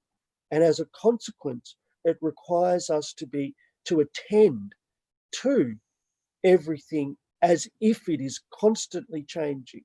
It's contextual and relational. It's dynamic. It's not static. And you look at our institutions, and we've basically created ossifying systems of status and static. And so, this is our challenge and our opportunity, is how do we open up all of these systems? How do we liberate? And that's the idea of play. It's about co-liberation. And it comes from a quote again from one of our Indigenous groups, this time in Brisbane. And Lila Watson's often credited with the quote, but she says it's not my quote. It arose out of conversations that were had among Indigenous people in Brisbane who were trying to make sense of white occupation. And it's really about benevolence. And benevolence is this toxic thing that we as white fellas think is something good that we do in the world. But essentially she asks us to reconsider benevolence, and that benevolence can be paternal, and it can be malevolent, and it can be malignant. And essentially she says, if you've come to help, go away. But if you've come because somehow your liberation is tied to my liberation, then brother, sister, let us work together. And again, this is about creating cultures where we don't feel superior any way to anybody else, where instead we come to people and to all species looking at how do they engage with the world? How do they make sense of their world? What are their gifts differing? And if we do that with one another, and if we do that with all other species, there's an enormous repertoire of ways of being living systems that we can draw on. And it's this repertoire that has the greatest opportunity for our evolution. And essentially, this is what we would have done if we were in a forested ecosystem or out on a plain. We're constantly looking at the dynamics that are unfolding. We're not on the internet. We're alive and attuned and at one, and we're doing atonement at one-ment with all that is unfolding around us in a landscape, with the context and the dynamics as they're evolving, building structures that create the semblance of security, that protect us from the outside environment, and not being part of those dynamics makes us profoundly vulnerable. It's what Jung calls an antiodromia. It's the thing that we repress or suppress or oppress. It's what creates depression. If we're not expressing, if we're not actively participating in the unfolding dynamics, if we're distracting ourselves with other things that we think are more important, or will make me more powerful, or will enable my dominance within the system, we're missing the real story. And the real story is the living systems inquiry. It's that we are part of living systems. Lynn Margulis, one of the most famous scientists for the last century, and an absolute hero of mine, she smashed it. She developed symbiotic endosymbiosis. So she drew on a couple of pioneering biologists that had basically been lost to history, one from New York and a few from Russia. And she basically challenged 19,000 professors of biology around the world and said, the neo-Darwinian consensus is bullshit. and all of their careers were dependent on it not being bullshit. So they all attacked her and, ganged up on her, but she prevailed because the world is far more complex than we want to give it credit for. And the Darwinian model was really something that just advantaged the status quo politically. So there was lots of political and economic pressure from the most wealthy people in the world for this model of reality to be our guide. But essentially, this is Darwin's contribution, and this is Lynn Margulis's contribution. She was amazing, and she basically showed how microorganisms exchange reproductive material horizontally, and we only can do it vertically. And so they're incredibly adaptive. They can change as soon as the contextual dynamics change. Their relational dynamics change, their reproductive dynamics change, and they share information and they adapt really quickly as a consequence. We're limited with our vertical structure, but the real insight is that we are just bootstrapped microorganisms anyway. We're basically just a version of the Empire State Building or the Titanic, bootstrapped one cell at a time by microbes. We are just macrobiological organisms that has arisen out of microbiological organisms. And again, this is the truth of who we are. And being able to engage with the truth of who we are and how we are allows us to adapt our identity. And it's not about like horizontal identity politics where we all kind of spin out into our different groups. It's about what's our common identity? What does it mean to be human? What does it mean to be a macrobiological system with, a frontal cortex that we've evolved largely because we've manipulated objects with our hands? Like, again, Paul Wildman's work around the bush mechanics, again, drawing deeply on Australian Indigenous people's ways of being human. That's what our Indigenous people offer us that we were unable to see 250 years ago. They offer us a view of a different way of being human. And if we can be open to all of the different ways of being human and all of the different ways of being animal, like, just like Nicole's cat, we're animal.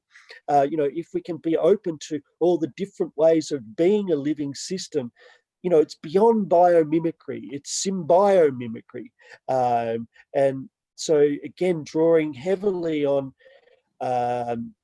Lynn Margulis, and before her, Humberto Maturana and Francesco Varela with their idea of autopoiesis.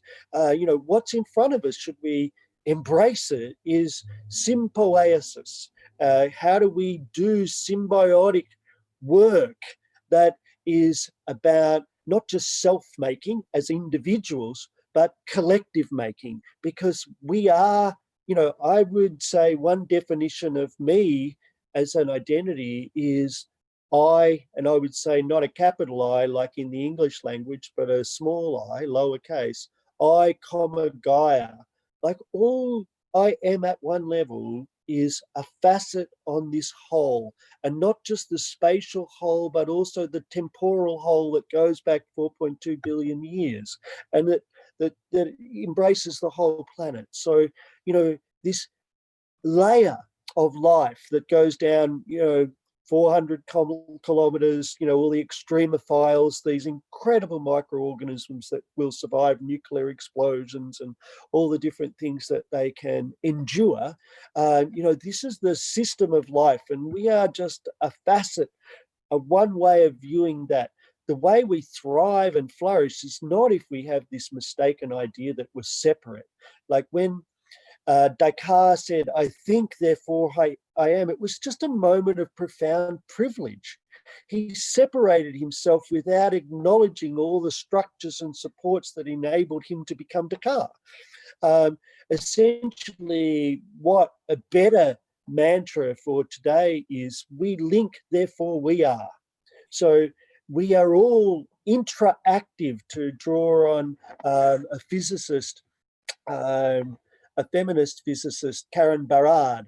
We don't interact like the billiard balls on a billiard table that Newton talked about. We don't bounce off one another, particularly when we're together in space. We actually interact, like our fields overlap, we exchange carbon and oxygen, we exchange emotioning, we co-regulate our emotioning when we're engaged with one another. So we don't interact like separate material objects. We're porous. We're profoundly porous systems. We're mainly space, you know, and in that we basically bleed into one another, if that makes sense, and we never leave the same. Like I won't leave this conversation the same person that I came into it, because I'm influenced by the feedback that you give me when you smile, or, you know, the questioning look that Nicole gives me, like, what is he on about? You know, they're the things that help co-regulate and shift the dynamics and shift the person. If I reflect on it, if I observe it, then reflect, then plan and act, then I'm in a dynamic process of ongoing change. The shift from reflection to planning is a state shift, just as the shift from action to observation is a state shift. They're the times when the system's going to change. If you only stay in plan, act, the system never changes and you very quickly become redundant.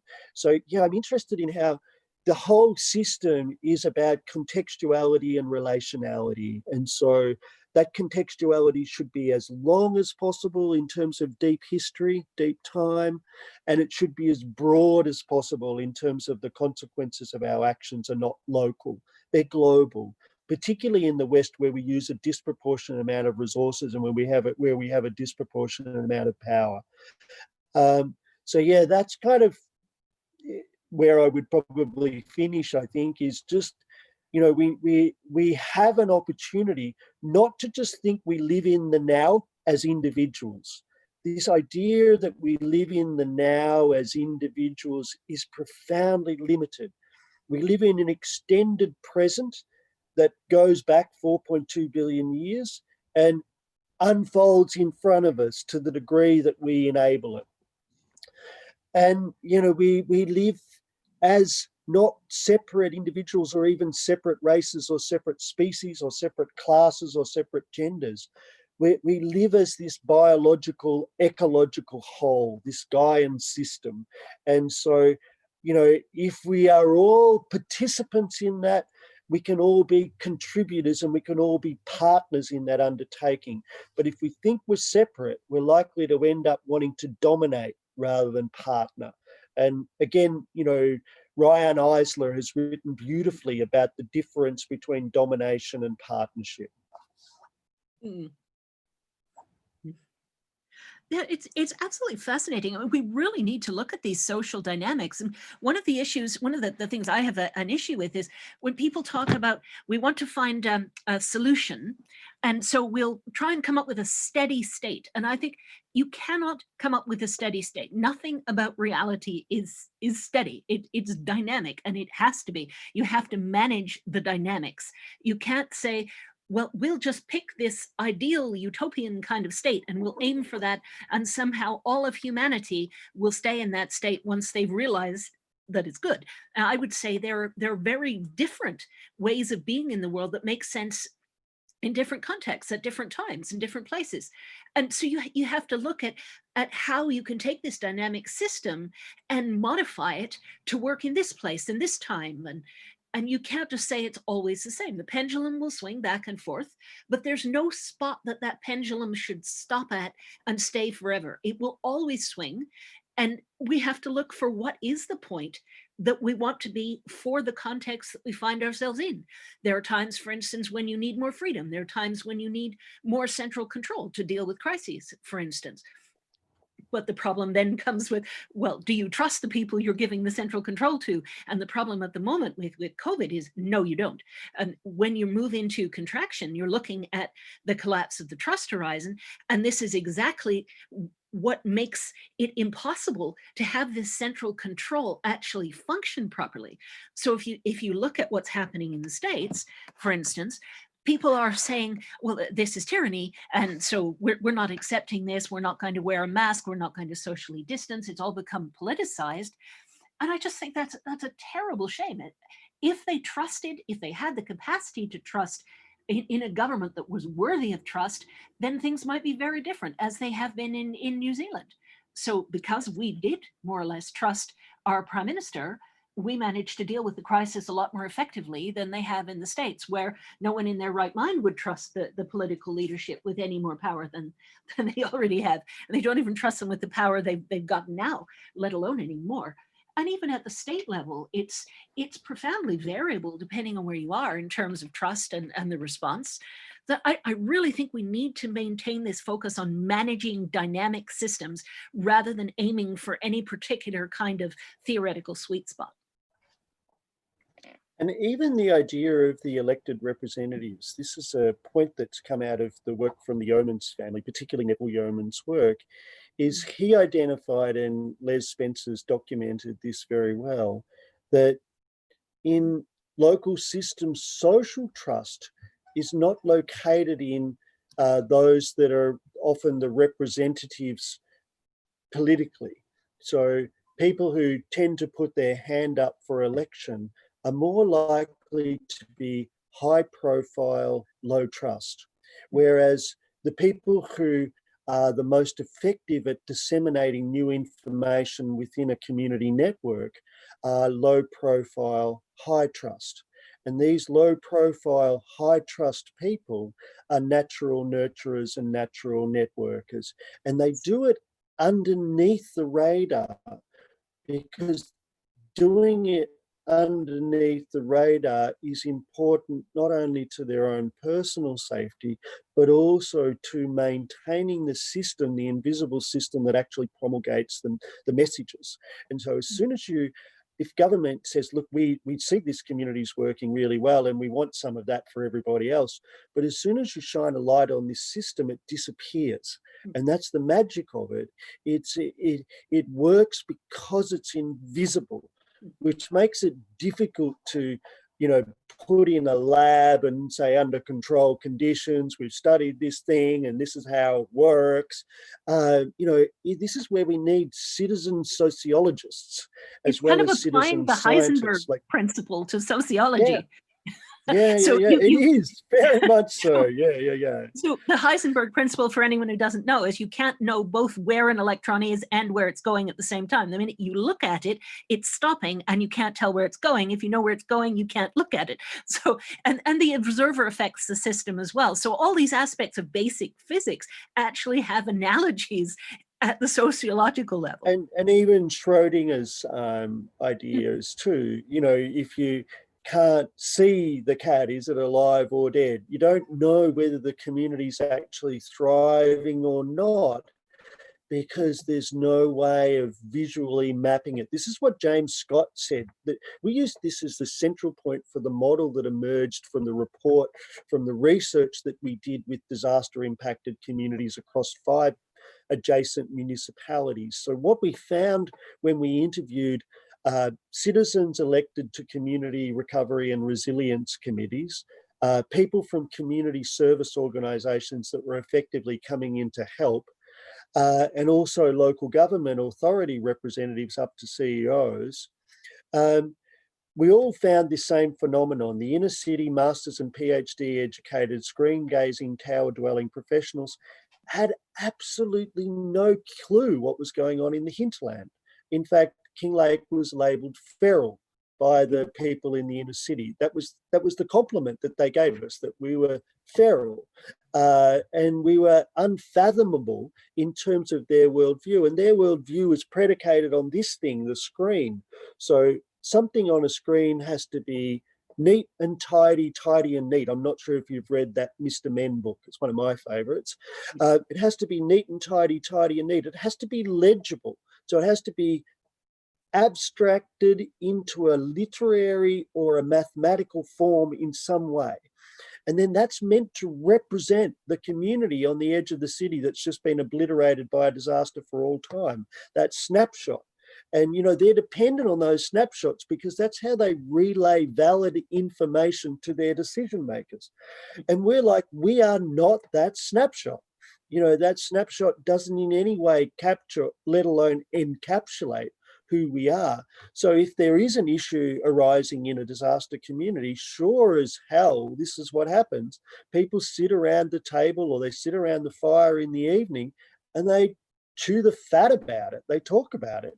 And what happens is the dynamics change in the community the very next day because they're self-organizing. And this is the contrast I make in Paul Wildman's new book that's coming out about planetary bricolage and the bush mechanics, about artificing, about this human quality of artificing, Homo sapiens artificer, is that this is self-organizing system dynamics. This is complexity science and complexity mathematics playing out in every community under the radar every day. And these self-organizing systems is how cultures and social systems are perpetuated. And what we get in the aftermath of disasters is we get the other SOS, not self-organizing systems. We get save our souls. We get passive communities who are having heroic people with epaulets and tanks and all the latest technology coming in. It'll never work. And it's not the solution. The solution to bushfires in California is not more trucks, and it's not more planes, and it's not more helicopters, and it's not more technology. You have to take systemic, holistic approaches that look at the evolution of the system and what kind of state you want the system, how the system is evolving. Where is it in its trajectory? Is there succession dynamics at play? All of these different questions you have to ask. So David Holmgren in particular, the co-founder or co-originator of permaculture, in the latest article that he's written about fire, and he's a fantastic thinker about fire, David. One of the great things that I think permaculture will evolve is how to live, how to be human in the pyrocene, and not just individually human, how to be human together in the pyrocene. So David has a particular acuity with his analysis of fire. And just a really simple thing, it seems easy now, but that's because I've been talking with him about it and read his paper. But essentially he says that if you lock humans out of the forest, then the forest degenerates. We have a role in the forested ecosystems in Australia. Indigenous people played this role for a long time. And, there are many things we can do, but they're all sacrosanct to environmentalists who are purists on trying to maintain a steady state of the environment. They don't understand that it's constantly evolving. And we can perturbate or influence those dynamics by doing things like harvesting some of the saplings that grow after the spring pulse of rain. Each year we can harvest some of that, and that thins out the forest. That's the role of the major herbivores used to play, the big macro fauna. They stomped it down, then they ate it up. And, that meant there wasn't so much material, so much regrowth that made fire a problem when it dried out in summer. And so by performing that niche role, by observing and participating in the system using intelligence, we can withdraw that, and we can use systems like biochar to create resources and income from the system without generating carbon in the atmosphere. And we can even do things like sequester the carbon back in the soil or sequester it in permanent objects for long-term human use.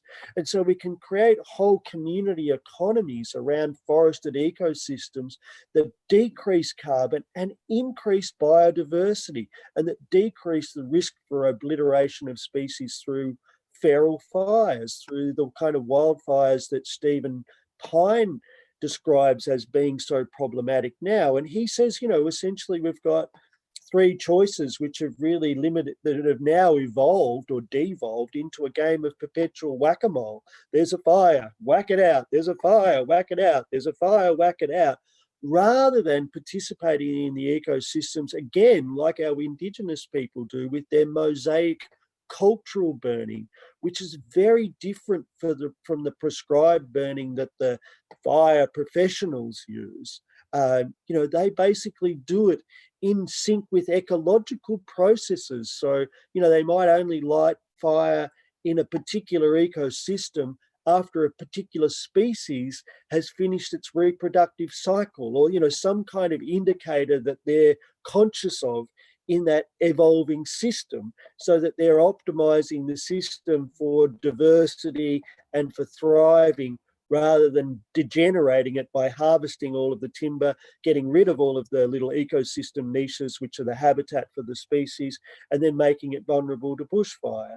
So what we're currently doing under an industrial system model is degenerating forests the world over. It's degenerating aquatic ecosystems the world over. We've got to move from degenerative dynamics to regenerative dynamics. We've got to move from on-topedness, seeing ourselves as special or exceptional, to seeing ourselves as alongside and as just one other way of being a living system. I agree, absolutely. Well, I think we covered a lot of ground here. What do you think, Aaron? Well, even just as Daryl was starting, the whole idea of fire has been on my mind for a few weeks, because I was thinking about my friends in Africa, like in Ghana and Kenya. And when you look on Google Earth and you look at the satellite image, you can see that the jungle, which used to spread across the equatorial region from coast to coast, has been removed on the east side of the Rift Valley, basically. And so this is one of the reasons, I think, that there is so much kind of poverty, and there's floods, and there's issues with soil fertility or whatever. So I was trying to consider how to work with these.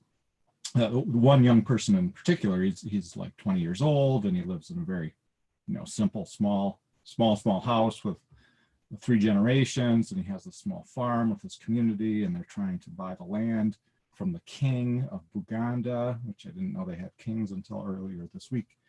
But anyway, I was trying to think to myself, what can they do to become self-sufficient as a community? And one of the things they use a lot is a lot of fire to burn, to cook things, to cook like beans or rice or whatever. And, that's what's removing the trees to a certain extent, because they won't necessarily go buy this wood. They will gather it.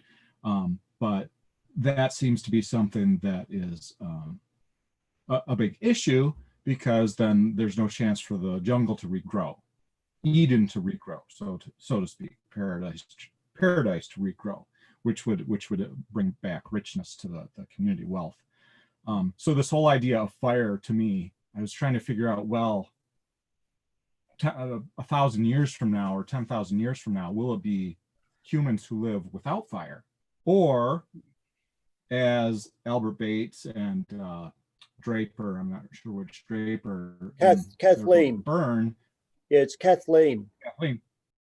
They talk about, the whole idea of making biochar, which is burning stuff in the absence of oxygen, so the carbon doesn't go up in the air, and then you put the carbon back in the soil, or you put it into a structure, whatever. You just make sure the carbon doesn't burn.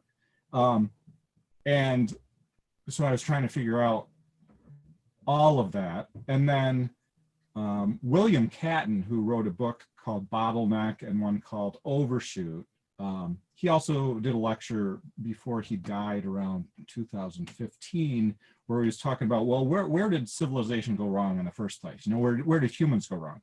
And so he was like, well, was it at the start of not industrial, but kind of agriculture, after we were past like a horticultural stage? Was it, when agriculture started? Was it the domestication of animals and herding of animals, being herders? Or, at what point was it?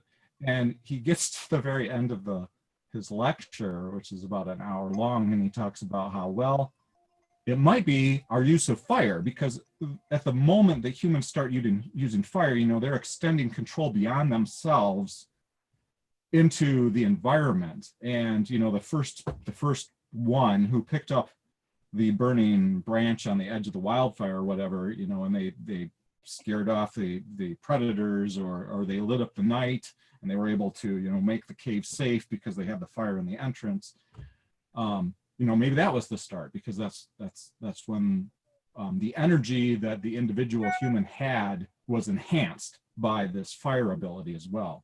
So I think this whole pyrocene concept you've been talking about with Stephen Pine and others is really interesting.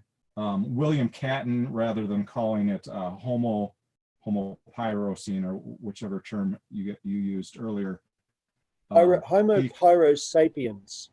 Homo pyrosapiens. So he uses the term Homo colossus, referring to the fact that the amount of energy we use compared to our body size, the amount of energy that we put to bear, especially with oil and coal nowadays, is so enormous, especially those of us in first world countries. You know, I'm not talking about my friend in Uganda who has so very little. I mean, he's not really Homo colossus.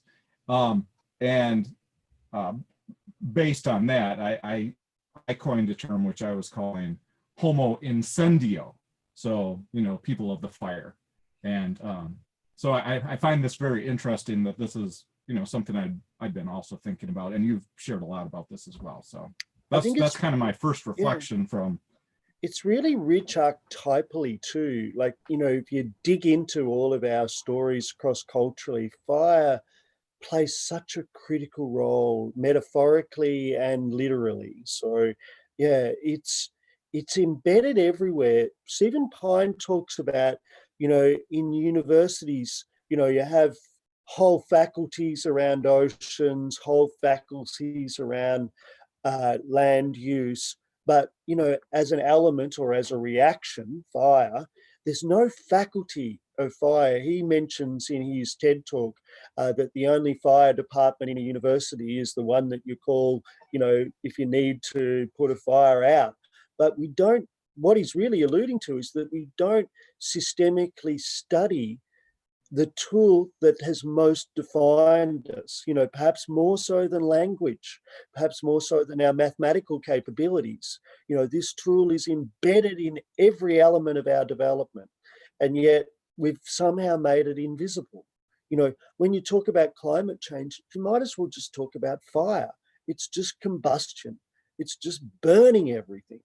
You know, we're just burning things, which is your Colossus reference. And we're just burning it at, like, we went from burning the landscapes to burning the lithic landscapes. So we went to burning concentrated sunlight over millennia, or over, you know, eons, all at once in this mad moment, in this incredible orgy of oil use that we've had, you know, in the last couple of 100 years. And, you know, really even just in the last generation, the last 25 years, we're just going up and up and up still, even though we're aware of the consequences universally now.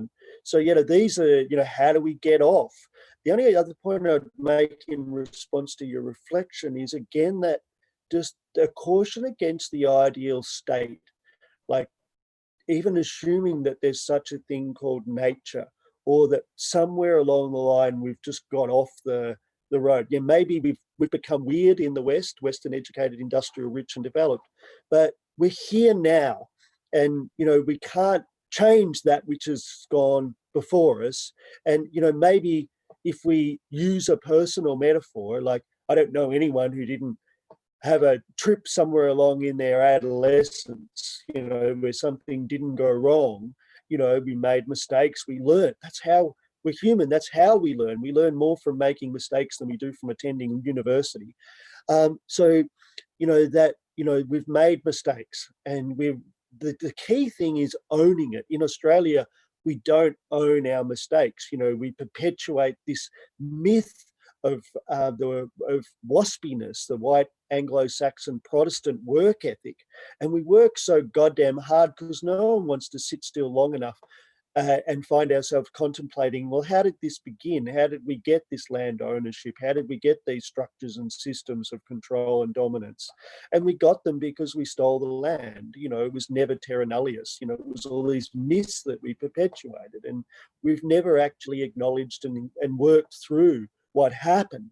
And so, you know, this is the healing part that comes with the learning part. You know, if we're going to grow rather than just get stuck in adolescence, if we're going to grow, we have to acknowledge the trauma, and we have to acknowledge the pain and the suffering, and we have to embrace that, and we have to feel that, and we have to work through that and share that with others. You know, we're actually much better at collaborating when we're not being a superhero at a desk saying there's nothing wrong with me, I've got a straight back, my clothes match, I've shaved, I've washed my hair, I look perfect, I'm professional. We're actually much better at collaborating when we're vulnerable with one another, when not only do you know my gifts differing, but you also know my weaknesses. You know where I fall down. And if we're going to work together well, we'll work together best if you can support me through my struggles, as well as acknowledge where I excel. Absolutely. And yeah, if you're interested in a longer conversation, you know, I'm happy to have conversations with you about lived experience. Like Nicole came and shared my house in Eltham with Lucy and Maggie for maybe 3 months at one stage. And, you know, we were all going through existential crisis. We're just going through not only a species, but a planetary and a living systems existential crisis at the moment. And because we're such a keystone species in Gaia, for fire, for combustion, for climate change, for all of these kind of dynamics that are pyrotechnic and violent, you know, Stephen Pine, when asked at the end of a 90-minute presentation at Brown University, it's online, you can watch it, by sort of a philosophically inclined young man, he said, what other phenomenon can you relate fire to, Stephen? I'm trying to think of something else. And he didn't even hesitate. He just looked and he said, humans. So our impact on the landscape is like fire. You know, we are the species that most embodies those dynamics. We terraform, we do all this extraordinary influence at a colossal level, as you describe, and we're doing it profoundly irresponsibly. So our opportunity is to grow up. And, you know, I was fortunate enough to have a set of circumstances growing up. My father also struggled with similar mental health issues, but it took me off the trajectory over the cliff early. It took me off the kind of trajectory that I would have had, you know, as someone who was academically gifted at school. It took me off that trajectory, and it gave me pause for reflection, and it meant that I was hanging out with homeless people, and, you know, those experiences were where I learned the most. I looked at the person next to me that I was having breakfast with at a shelter, and I asked of myself, how on earth did this person survive what they've just described to me as what happened to them in their family of origin and their life? And, you know, the things that I struggled with were nothing compared to what the person beside me struggled with. But that alongside-edness allowed us to be in communion around our struggles. And it's what gives us strength. And so for me, I'm kind of been most interested in the most impoverished communities and what they bring forward. I don't think that the most wealthy communities have a lot to offer. And I'm interested in the most disadvantaged and the most marginalized, because they're the ones that have had the social systems and the cultural systems beaten out of them. And they're the ones that are bringing forward new ways of being human. They're the ones who have often been marginalized because others were too quick to judge, and they missed the gifts differing that person brought. You know, they were sitting in the back of the classroom quiet, and no one knew what they knew, or, you know, all these different dynamics that meant for whatever reason they got missed. And this is where I think if we're going to have a movement to follow Black Lives Matter in Australia as much as it does in America, it needs to be about mental health. It needs to be about psychodiversity and neurodiversity. It needs to be embracing our full humanity. It needs to be about handwork and valuing handwork, not just head work, about integrating head, hand, heart, and hearth. The places where we really make our humanity around the fire, in the house, in the forge.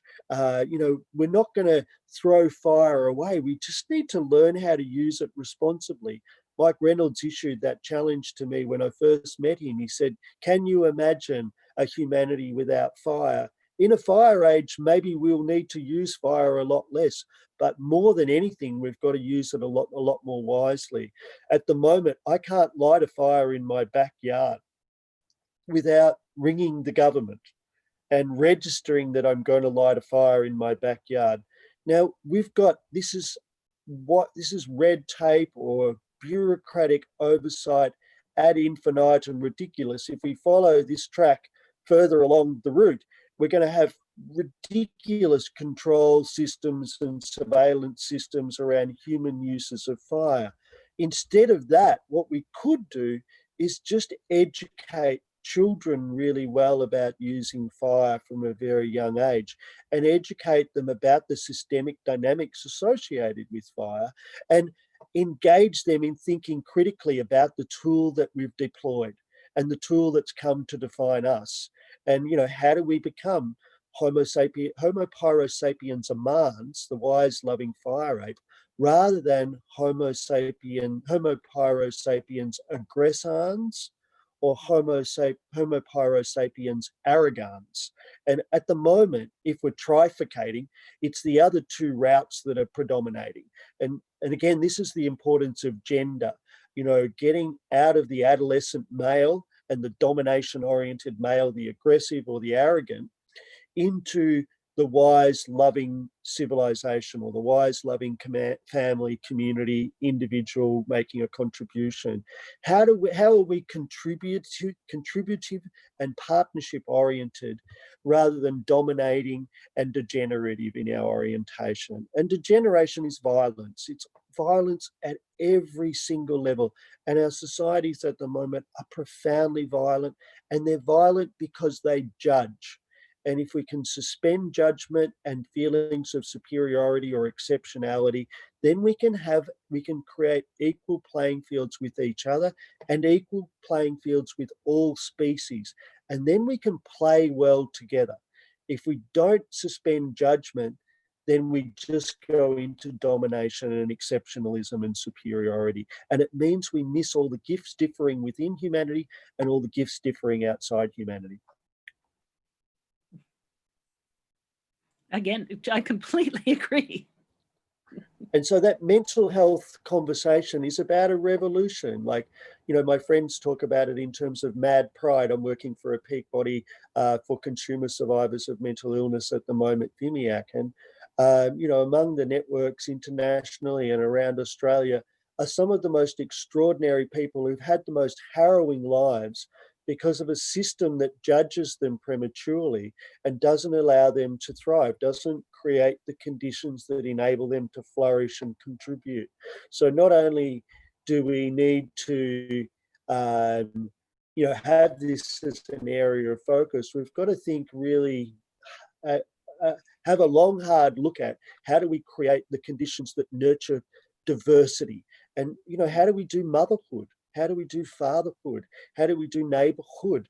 How do we create these spaces that enable our profoundly fragile species? Like, we aren't born walking. Most other species just get up and gallop off.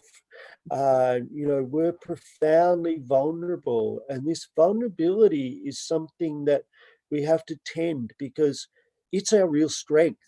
Sharing vulnerability rather than pretending that you're heroic, holding up a pretense is just really hard work.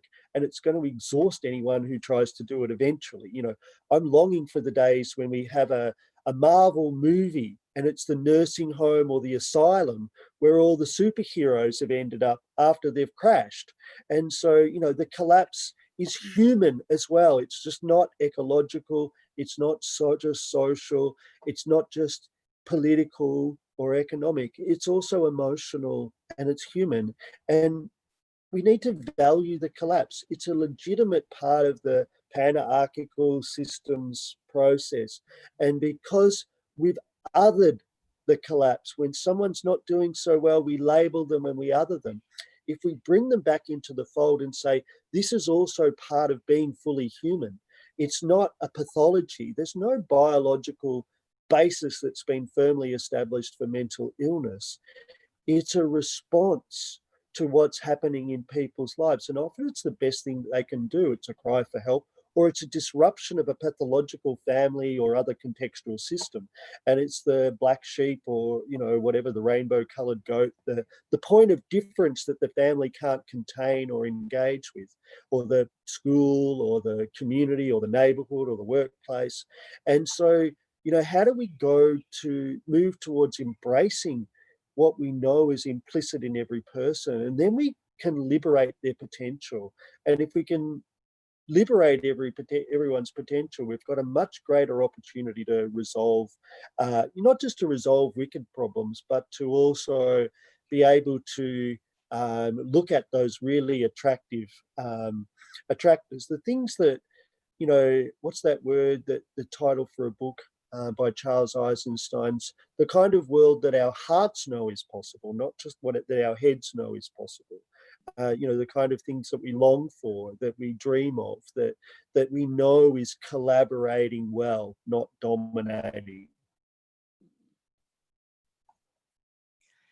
There's so much in the way of hierarchy and dominance at the moment. And I'm particularly concerned with what's happening in the States because it's so pathological. It sort of really seems to have reached a kind of end state where the whole country is on the verge of outright fascism. And it is frightening to think where that goes from here.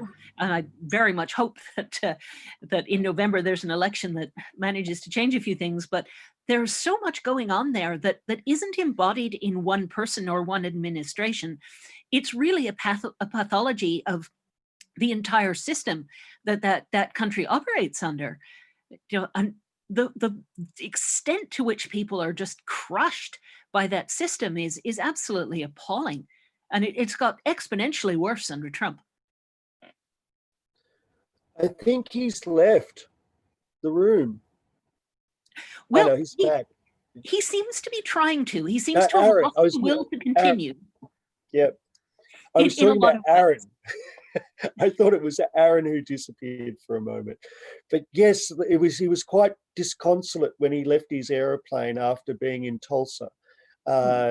When he arrived on the tarmac, you know, I saw the REM overlay with "Everybody Hurts," and yeah, it was a shadow of his former self. But you know, rather than degenerate into conversations about your president, I think he's just convenient for Americans at the moment. The dynamics are systemic.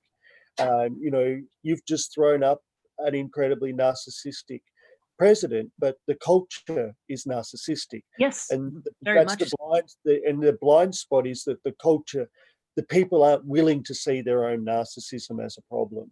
And you know, unfortunately, America has a disproportionate influence on everybody else because of America's dominance of media and culture, filmmaking, you know, all of the forms that are so popular at the moment. So contemporaneously. So yeah, you know, we are not just dependent on a change of government in America, you know, or a change of party.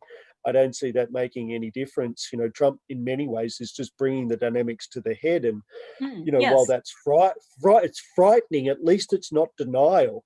You know, we're now, you know, America is being asked to face up to these things. And, you know, if you're going to be personification of the shadow, of the American shadow. Definitely. Yeah, archetypally, he's America. And so this is the opportunity for American exceptionalism. it's not historical. It's now. You've got to stand up and be the kind of people that you profess to be in your constitution, or wherever it is that's your fundamental kind of foundation. But yeah, it's going to be messy. It's going to be hard work, and it's in this degenerative time, we need to be really authentic and really honest, and we need people to, like, leadership cannot be centered in a white man in government. It needs to be centered in every person. People have got to mature into and beyond that adolescent state and say, I'm a responsible adult and I'm going to contribute and participate. And that's more obviously than participating at the ballot box. That's, how do you genuinely govern and collaborate and negotiate with other humans? And then beyond that, how do we hear the voices of the other species that we're so profoundly impacting on? And how do we hear the voice of the ecosystems? And how do we hear the voice of the climate? And how do we hear the voice of the pyrocene? And how do we integrate all of that into our decision making? There's a huge challenge coming up. Absolutely. I mean, I think we've got a long period of time to live through where there's going to be the domination of chaos, really, where we're trying to figure out what on earth we do now. And humans don't do so well when the pie is contracting, because we tend to fight like cats in a sack, unfortunately. So I think that being able to move forward and develop something really different, I think, is probably going to be something that happens to start with under the radar, but that doesn't really come into a full flowering until we figure a lot of things out. And once we reach a bottom of some kind that lasts for a while, then I think things will stabilize a little bit. And then we aren't going to be quite so much in a state of being hungry, thirsty, penniless, cold, hot, whatever it might be, because if things are a little bit more stable, we have a chance to build up a bit more of a cushion of the essentials, and then our discount rate can come down a bit. So we're not living in the eternal now, which is what we're very much going to do when we're in a state of extreme crisis. The discount rate goes through the roof and people stop thinking about the future at all. They just get through one day at a time. And so I think what we really need is to get to that point where we can have a bit of a breather and start to lower that discount rate and rebuild trust. And I don't think it's going to happen soon, unfortunately, although we can sow the seeds, absolutely. But I think in terms of getting full traction, I don't think we're really going to see something come to full flower until we see this contraction end. So I don't know exactly how long that will be, but I'm expecting a challenging few decades, shall we say. David Holmgren wrote a paper called Crash on Demand, and it was about collapse dynamics, and essentially the core of, or the nub of it, was about voluntary non-participation in the hierarchical structures and the dominant political economy. But his was not just of drop out, tune out and turn on, or whatever it was that Tim Leary said. It was about creating the structures at the local and the household level that we'll need to get through the next phase. And so, I'm really interested in how we turn to one another. In the aftermath of Black Saturday, our community turned to one another in exemplary form. Rebecca Solnit, in her book, A Paradise Built in Hell, the communities that arise in the aftermath of disasters, describes a century of those dynamics, that people turn to one another in unprecedented ways, with hearts wide open and helping hands ready, shoulders to wheels, all that kind of thing. It's difficult to sustain those dynamics, but they're certainly there to build on, and they are certainly apparent in our history, and they're worth engaging with. New Zealand had similar dynamics in the aftermath of the earthquakes in Christchurch, and a whole lot of profound innovation happens in these vacuums. It's like a punctuated equilibria when all the rules are off, when all the structures disappear. There's enormous possibility. There's a Dominican author, he won a Booker Prize. He went over to Haiti to help out. Now, they're not usually best of friends, the Dominicans and the Haitians, but he also saw the incredible bottom-up things that were emerging. The Americans just sent all their foundations over to Haiti and basically stopped all the grassroots bottom-up dynamics that were doing incredible things in Port-au-Prince. So these top-down command and control overseers, surveillance states, all these kind of things will continue to impact upon the self-organizing systems. And so this is a real kind of pathological dynamic. This is what we identified in the book, will become a book, but the report that Helen Goodman and I wrote called Place-Based and Community-Led. And it was really about, that there is a human scale and there is a human pace, and economic globalization. Yeah, economic globalization and the way we've concentrated our moment in time, it's too fast and too big for humans to really do well. So it does require us to trust one another and to build structures that obviate against those who would manipulate trust.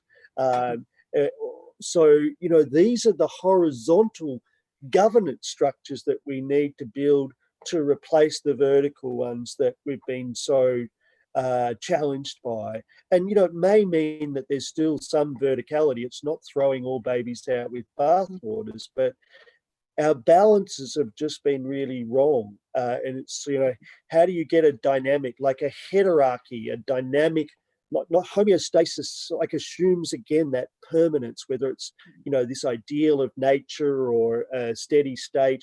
A heterarchy is something that is dynamic, but it hasn't flipped over into the next systemic configuration. It maintains itself within parameters, even though it's all over the shop within those parameters. And, that's the bowl of attraction that we've got. It's the bowl of attraction that allows life to work. And, we've got to feel our way into that bowl of attraction that allows life to work and become artists, develop artistry in those spaces, using all of our senses, not just visual, not just hearing or touch, but all of our senses. Again, like the psychodiversity and the neurodiversity, also engaging that sensory diversity, becoming good integrated senses. And we've got to sense and feel our way into this if we want to be part of it. We can't just think it. It's not something to be thunk. It's something to be felt and experienced. Oh, very much so. Was there anything else you wanted to chat about, Aaron, while we're around? Well, I don't know how much time Daryl has, and I certainly want to be cognizant of your time, Daryl. I imagine it's a work day for you of some sort. Yeah, it's not today. So I do have a little more time if you have another question, but yeah, probably not more than another half an hour. Well, in that case, I'll give another reflection rather than a question, and I imagine that will spark a little conversation. One of the things I've been thinking about, one of my kind of life goals is to bring the permaculture movement together with like the compassion movement, which is kind of epitomized by my life, the animal liberation movement, because that's part of my becoming aware of what's going on in the world. Reading Peter Singer's book Animal Liberation, and then later reading things like Ishmael by Daniel Quinn, and then learning about permaculture and taking courses on that, and learning about money and economics, Steve Keen and Tom Greco and Alan Brown and those sorts, and Nicole, of course, as well. So trying to put everything together in a worldview that makes sense, that hopefully will, by sharing it, as I think we all have an opportunity to share what we know and learn with those who are interested in listening to it. But how that relates back to my curiosity, and I love how you're talking about paternalism versus nurturing, because I also have some eco-feminist friends who are like, you're still way too much on the hierarchical and the paternalistic side of things in your thinking. Yep. But this whole idea of the higher mammal brain or the inner mammal brain with loving, compassion, nurturing, motherhood, nursing, all those things that make it possible for humans to be humans, for a mother to take an infant and to care for that infant and breastfeed it until it's capable of fending for itself in some way within community and learning from community and all of that, versus that inner fish/reptile brain where there's the freeze, flight, fight, reaction, all of this emotional circuitry I find fascinating. And I feel like this, from my perspective, to be perfectly honest, I feel like the whole idea of ownership over others, especially even my ownership over my cat, for example, or the land outside. I'm the owner of this land and I can do with it as I please. For example, I'm having a surprise birthday party for my son tomorrow. My wife has arranged, and I've been asked to mow the lawn. So I'm asked to make this flat again. Which is this controlling, violent paradigm, because there's insects and things that live there, and there's plants that are trying to grow up. And so this whole challenge, the two parts of the brain, the loving, compassionate part, loving everyone, nurturing everyone, giving to others, and then on the other side we have the fish reptile brain with the selfishness and the whole idea of money versus gift economy or reciprocity, whatever you want to call it, violence, and the whole hero's journey where there's the one hero that does all that. So this whole two sides of human nature, and there's probably more than two sides, but these two sides in particular fascinate me, because I feel that the US, for example, and the first world and this whole civilization is really on the side of it's based on this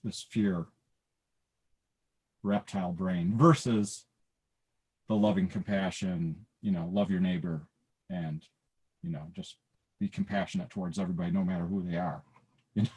So I don't know that.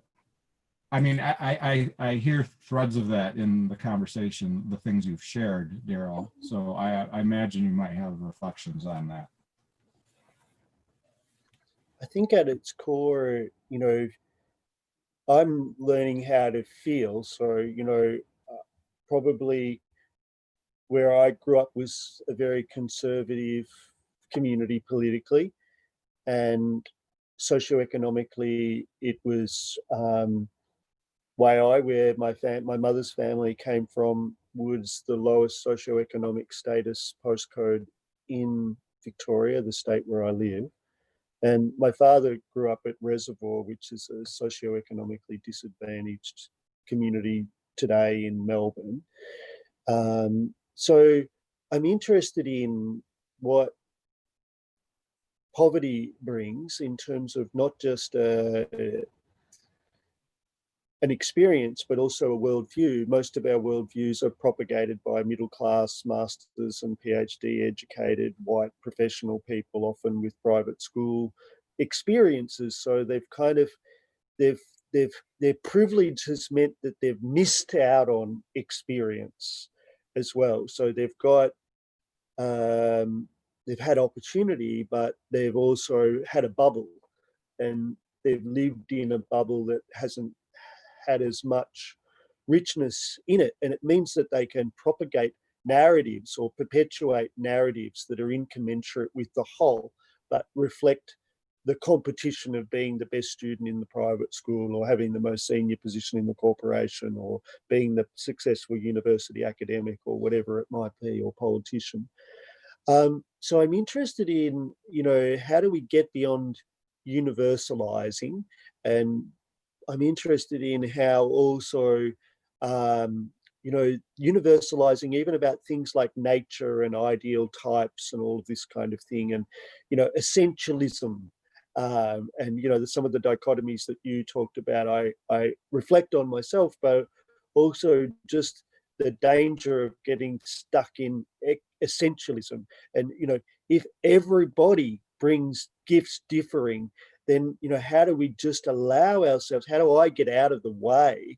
How do I open my heart? How do I not, like, my experience of where I grew up was I felt I shielded myself and I steeled myself for what was coming next, because it was tough. It wasn't necessarily, an easy place to be a sensitive person.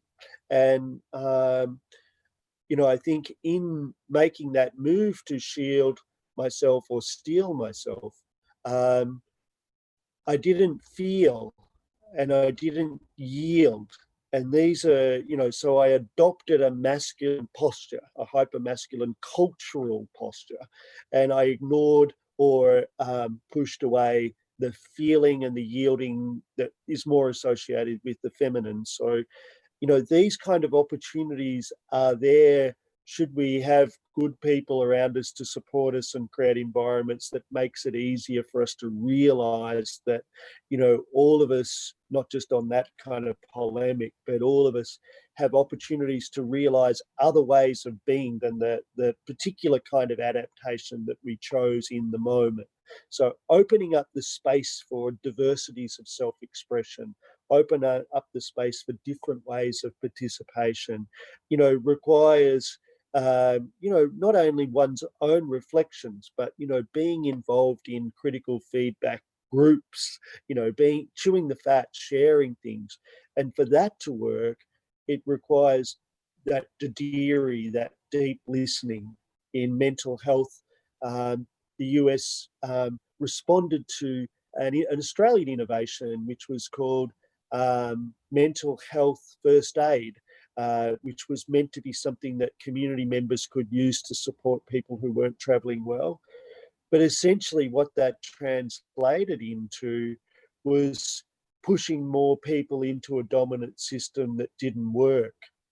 And that system of recruiting more people to participate in a dominant system that wasn't working for people, like the mental health system would lock people up and over-medicate them against their will, that kind of helping didn't necessarily help. So American activists, consumer survivor activists from the mental health system, developed emotional CPR. And emotional CPR was an American response to Australia's mental health first aid. And this is a profound practice. And it's the thing that I've found that most links to the Diri in the Indigenous culture, because it's this process of deep listening. It's this process of sitting with others without any sense that you might be trying to solve their problem. You're actually allowing them to feel trusted, that someone's sitting alongside them, not judging them.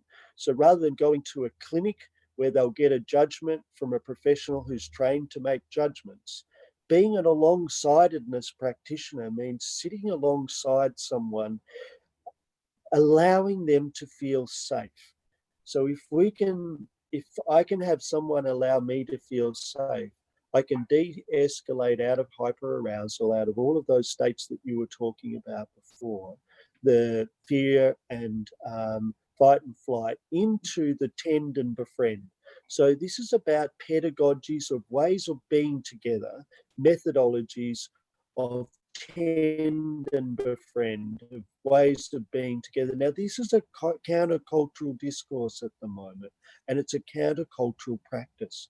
But deep listening means that I don't necessarily know anything that's going to help you heal. And you don't necessarily know anything that's going to help me heal. But we can help one another heal together by sitting alongside one another, by being each other's peer. And this peer with peer is so different from the tier upon tier structural relationships. They're political relationships, they're power over relationships. So this power with is a reorientation, and power with is about me understanding and, you know, finding in amongst all of my hubris, my humility, my ability just to know that if I sit with someone else or someone else sits with me, that they or I will arrive at my own conclusion, or that I will arrive at my own insight, not necessarily unaided, but supported by the other person, not having anything imposed upon them. It's not an imposition.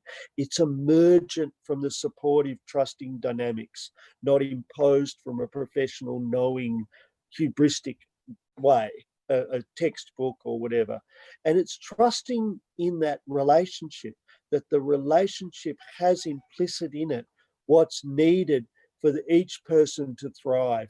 And that is a very different way of being human, but that's implicit in sitting in a circle and allowing each person to speak one at a time and not intervening. It's about not rushing to solution. It's about just holding space. So Meg Wheatley, in a review she did of communities that she thought were being successful, she did that with her colleague from the Berkana Institute. That piece of work was really profound. They studied 7 communities, and there were 7 different principles that emerged from that study. And one of it was about good hosting. And so the shift from hero to host. I've been using health metaphors, particularly mental health, and I think that's another big shift, the shift from economics to health. And you can see it in COVID-19. The core conflict at a governance level is between economic growth and health, you know, maintaining health or perpetuating economic growth.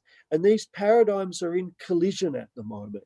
The paradigms about techno-fix, about knowing how to fix, about what Evgeny Kelnikov calls solutionism, that, you know, we get a virus in Australia and all of a sudden, as long as there's an app for tracking the virus or tracking other people with the virus, everything's fixed. And that's solutionism, that we just drip, it all ends up in some kind of little techno thing.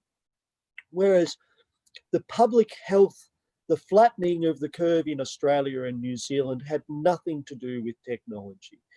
It was what the responsibility that people took for one another, you know, that they were willing to act together to support one another, to isolate people from contagion. And, you know, that's profound love. And that's a human social response. And it's a responsible adult human social response. And it's not any public health expert who's making that happen. It's citizens together deciding that they're going to either acquiesce or choose this as what needs to be done. And so this is the power of social movement mobilization dynamics as well. You know, if you can get people, not that you get them doing, but if something emerges among people that has traction and is about achieving a goal or overcoming a barrier, and they do that together, it gets momentum and it matures, the cycle matures. Again, Meg Wheatley's written beautifully about this. You know, we start off as networks of self-interest. I don't know you from Adam, but we're having a chat today. And, you know, if we think that there's something that's mutually beneficial, or I feel that there's something beneficial for me, I might call you up again and say, hey, Aaron, let's have another chat. I'll see what else I can get from you.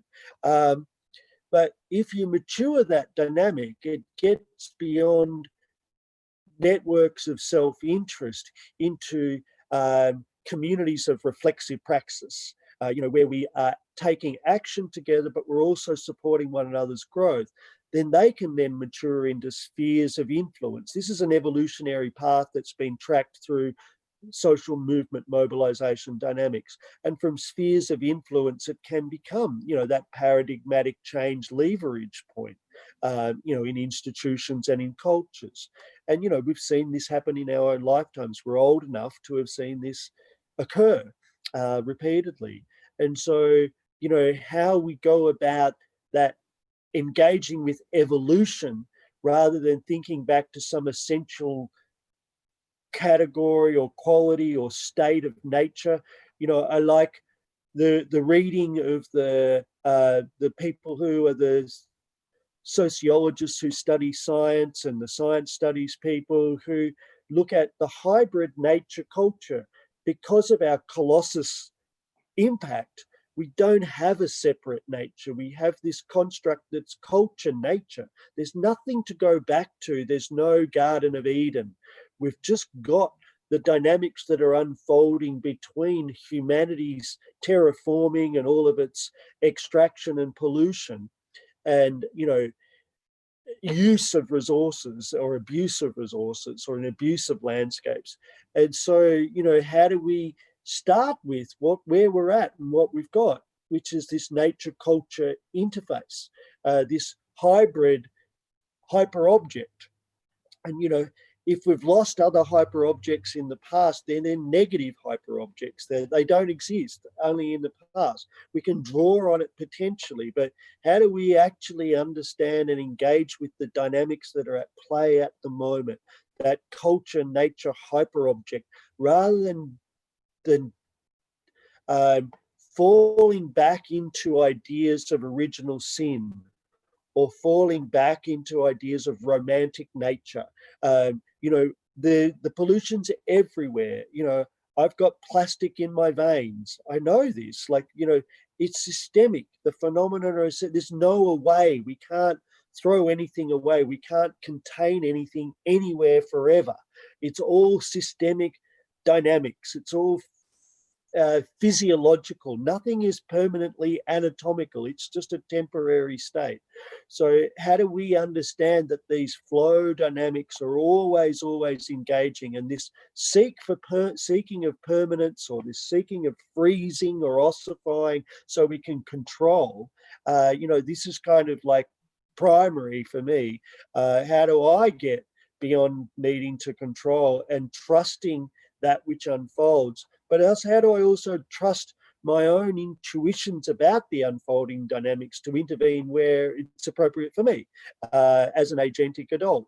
And, this is the ongoing fluid dynamic experiment. And as Maturana says, life is a meaningless drift through changing contexts. And, each changing context provides another opportunity to intervene, to perturb, we just perturb. That's all we do. We perturb the systems. Hopefully as we mature, that perturbation is harmful. Maybe we can perturb less. But yeah, these are the subtle challenges, the nuanced challenges.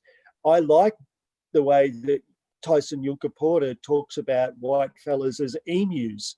And so I've got to just be more aware of where I impact everyone else and everything else every day unthinkingly, because I haven't been engaged in the subtlety of existence that our Indigenous people have been able to manifest because of the way they story the world, because of the way they frame the world, because of the way they value difference, the way they intervene in narcissism so that the individual doesn't get too inflated, so how they contain, how they manage.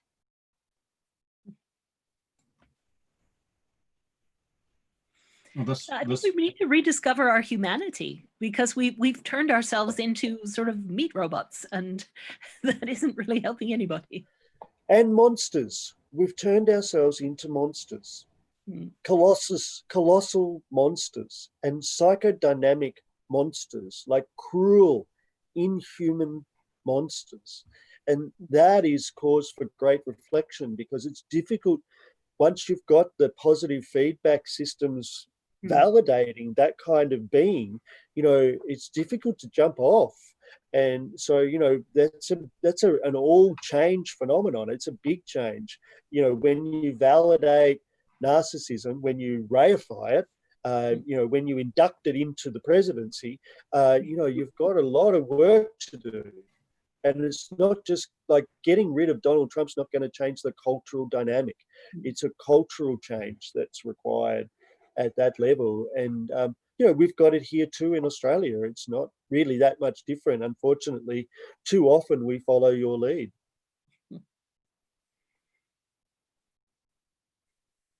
Yeah, New Zealand's more like Canada. And Australia is more like America. Yeah, we are hoping to become the part of New Zealand at some stage. What would you call us? We'd be the West Island. Yeah, we'd be the West Island. Yeah. Kiwis already say that. It makes sense to me. But we've got to do this at a planetary level. We're looking at major geopolitical conflict playing out. There's no doubt that America's wanting to press China's hand. There's no doubt that, the Middle Eastern countries are in cahoots with Putin. Europe's vulnerable. America's got different, too many. It's got its hand in too many different baskets. There's, too many different fingers in too many pies. It's going to be exhausted, just by being a militaristic oriented superpower. That in itself is, I was shocked when I visited New Orleans after Hurricane Katrina to do a presentation at a conference, and San Bernardino County had just been abandoned. Everything in New Orleans in the around the Ninth Ward, French Quarter, all the areas that were the tourism side of New Orleans, there wasn't a blade of grass out of place. It was, it was perfect. But it's on higher ground, so it didn't flood. And that abandoned whole other areas. They were just never going to rebuild them. Those people who had just, because there wasn't welfare systems and because so many people were poor and not insured, they were just abandoned by their government. And I couldn't believe it. It was extraordinary. Thousands of them died. And the same thing happened in Puerto Rico. They completely abandoned Puerto Rico, and Donald Trump threw paper towels at them. But I mean, they really refused to provide aid. Puerto Rico had not only Hurricane Maria, Category 5, it's also had earthquakes and things since. It basically gets almost no help at all because Donald Trump thinks they're sea Mexicans. And he's not fond of people whose first language is not English, which is so sad. So America seems to be facing a choice around balkanization or democratization. Yes. And I think democracy would be a really good idea for America, and a really deep participatory democracy with structures that actually acknowledge and embrace historical disadvantage, so that your indigenous people have a much stronger voice, Black people have a much stronger voice, other species have a much stronger voice. You've got a system like we do that's been taken over by the Chicago School of Economics and neoliberal corporate managerialism, and then headed off further to the right with sort of Ayn Rand's kind of ideas of what humanity's all about, all that sort of nonsense about individuals. And it's toxic to just about everybody except the most wealthy white people. And that privilege is so prevalent in the United States, and people who live in the privileged suburbs they don't have any experience of anyone else's experience. So if you have to be a millionaire to be a politician, you just don't have any experience of anyone else's experience because you've lived in a bubble, in a rarefied air. So getting the corporates out of politics, getting the money out of politics is critical, and then getting the democracy into it so it's not a representative body anymore, so that it actually is a participatory engine for change. And, that I hope for that sort of thing here in Australia. But, we've got some big hurdles to get over as well. We tend to define ourselves as your deputy sheriff in the Pacific.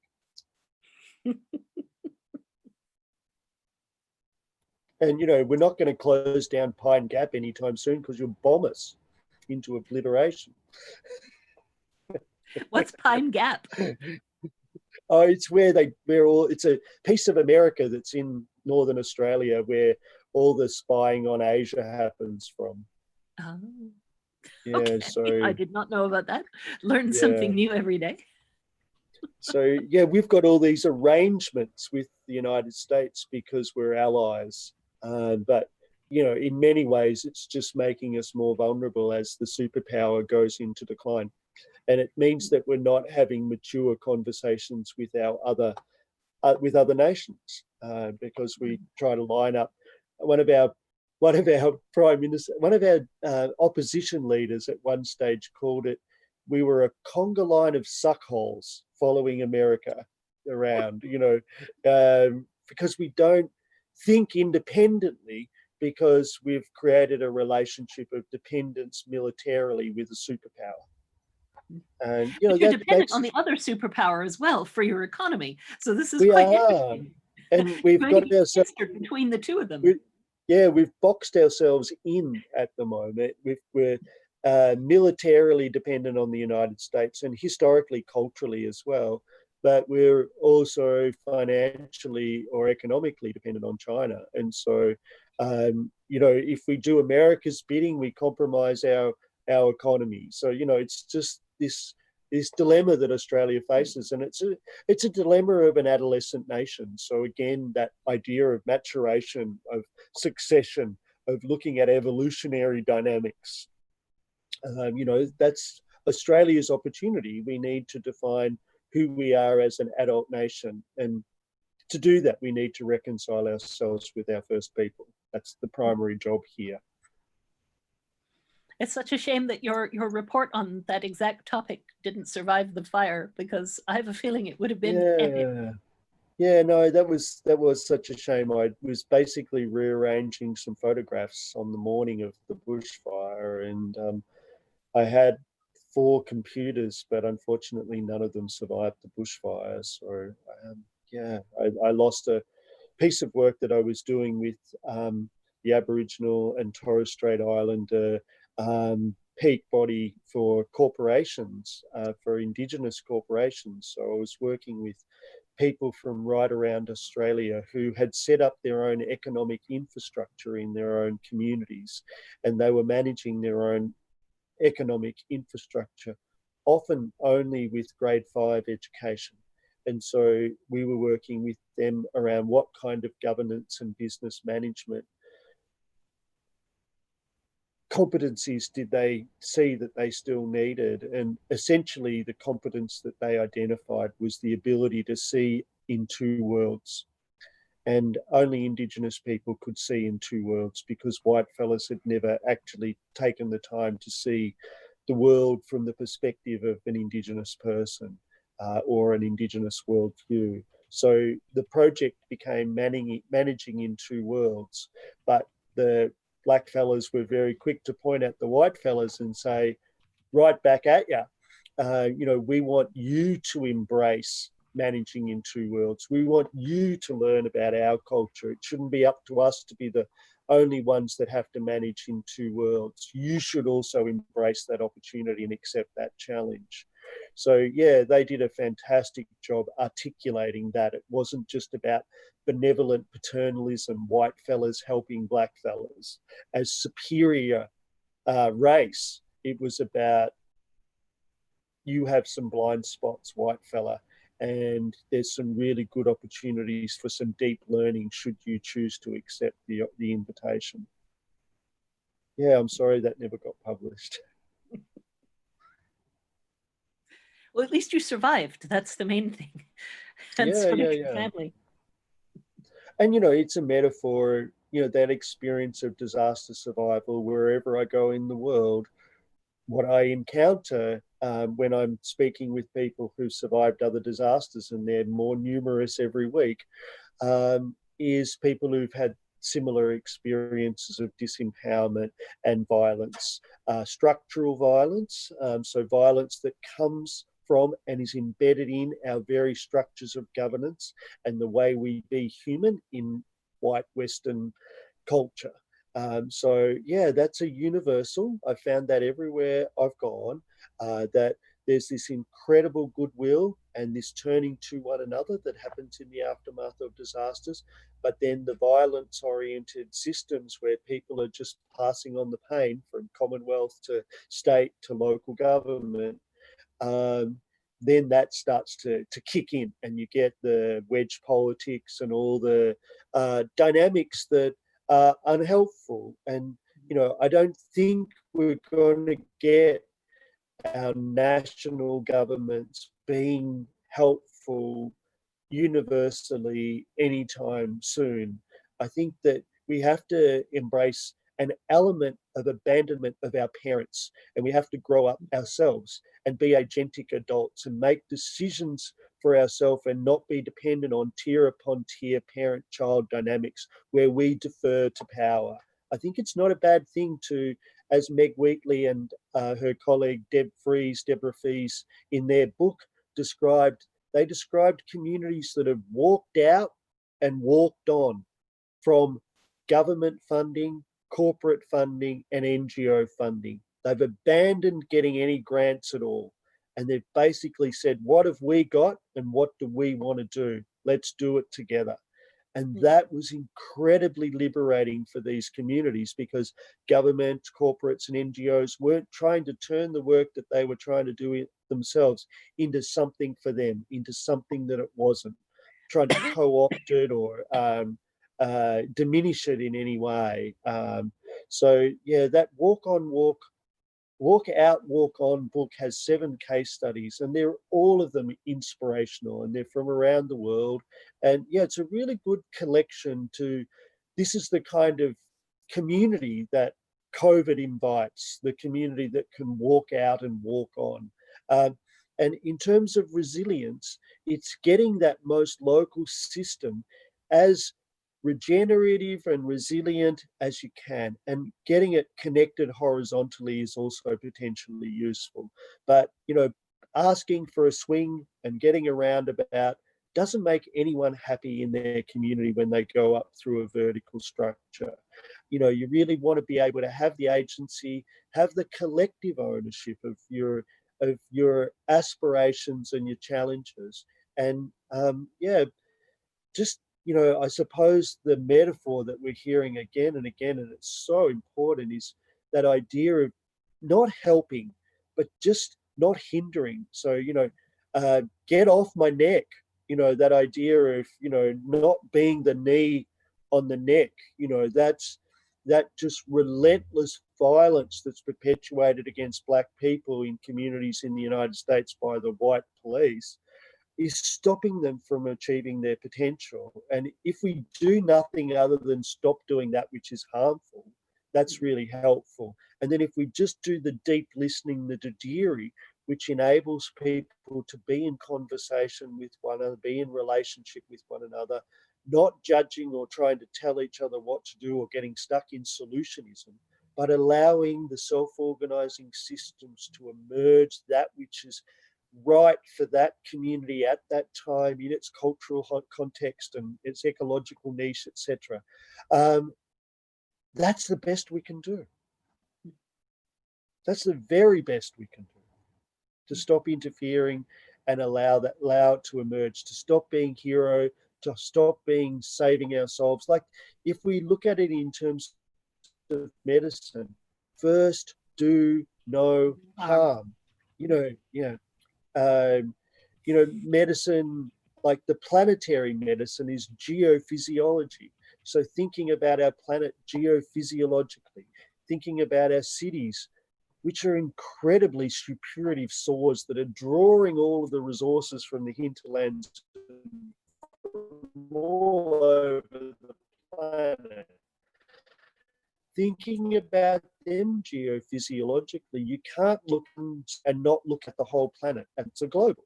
And, how can we get those back to, if if we in the West, who have so dominated the last 100 years in terms of resource extraction and wealth creation, choose to contract to 10%, to do that one order of magnitude shift down and innovate on the way down and share our innovations with everybody else, then, you know, we can create a new level for humanity. This level that we're on at the moment is far too high, far too large, and far too fast.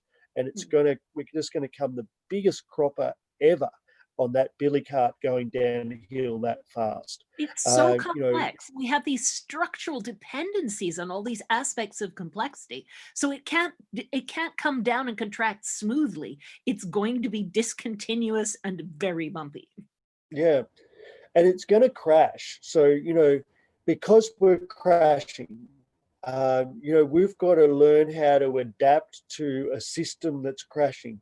And if we're going to be vulnerable to turning on one another, we're going to make those crash dynamics even worse. Like if I reach over and grab the steering wheel and you're the one driving the car while we're about, you know, things could even get worse because I don't have your view. So being able to turn to one another and being able to do almost the Chinese kind of interventions in acupuncture. So, you know, not trying to do major surgery and take whole organ systems out, but, you know, how do we just hit that point, that acupuncture point that opens up a flow again and allows the system to take care of itself on the way down while things are incredibly crazy and crazy making. And, you know, that's what this crash will produce. It'll produce dynamics that are going to produce profound mental health problems. People are going to be so fundamentally disoriented. You know, if you think the streets of LA or New York are problematic at the moment, you know, wait until you see what's coming when all of a sudden we've got existential crises associated with these extinctions en masse, you know, when we've got no economic system where previously we had, you know, this global system of trust where I could buy something from Uzbekistan over the internet and know that it would arrive through the postal system within 2 weeks. You know, once those things break down, you know, all sorts of pathologies will emerge because the systemic nature of the complexity is also it's embedded with the wrong kinds of intentionality and the wrong kinds of pathology. So, yeah, you know, the World Health Organization aren't saying that mental illness is likely to get worse as things degenerate for no reason. And we've got to adapt and prepare ourselves for this. And to prepare ourselves for this, we've got to not only have the conversations, but we've got to change the way we interact with one another. I would advocate that the only real place for mental health is as a common.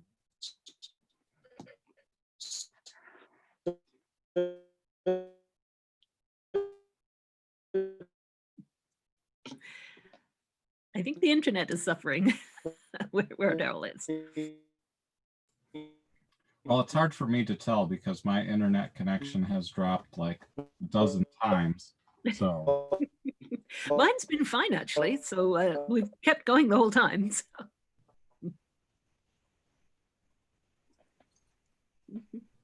Located in an individual pathology and certainly not locked up together. And the things that we own together are the most important things. So we've allowed, through neoliberal corporate managerialism, we've allowed that form of capitalism to say, let's basically take everything out of the governing range, out of the NGO range, out of the community range, and put it all for corporate profit making.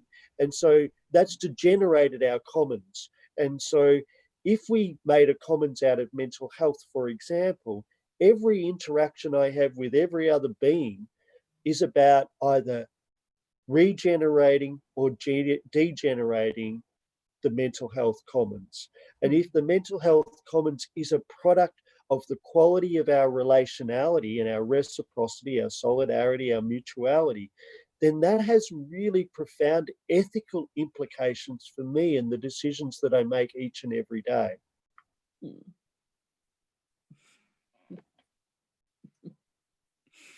And it means that it's not something that's able to be co-opted by big pharma and just embodied in a pill that someone needs to take. It's got to engage with the historical contextual dynamics. So Aboriginal people in Australia are becoming specialists in intergenerational and transgenerational trauma because of what white fellas have done to them, you know, and we've got to acknowledge that this trauma requires respect and care and compassion and time for healing. And it needs... Pills are basically chemical straitjackets, and they just put people in a chemical straitjacket to keep them from causing trouble, but it doesn't solve the problems at all. And I think because a lot of these medications aren't going to even be available when the supply chains collapse, there's even more importance that we need to place on dealing with these issues, absolutely the fundamentals. That why do people have the problems that they have, and is there anything we can do that doesn't involve just medicating them? I think holding each other, looking after each other is going to be even more important than it has been up to now. And in a catastrophic collapsing suite of dynamics, a fascist can easily co-opt a psychiatrist. So the people that are considered to be dangerous can be locked up. And these aren't going to be the people who are considered physically dangerous. In fact, we know that people with mental illness are far less dangerous in most instances than the average in society. They're more likely to be victims of violence than perpetrators of violence. But it's a very convenient structure for political activists to be brought in under and locked away out of harm's way. And this has played out again and again in history. Psychiatry, the criminalization of dissent. And not just criminalization, but pathologization.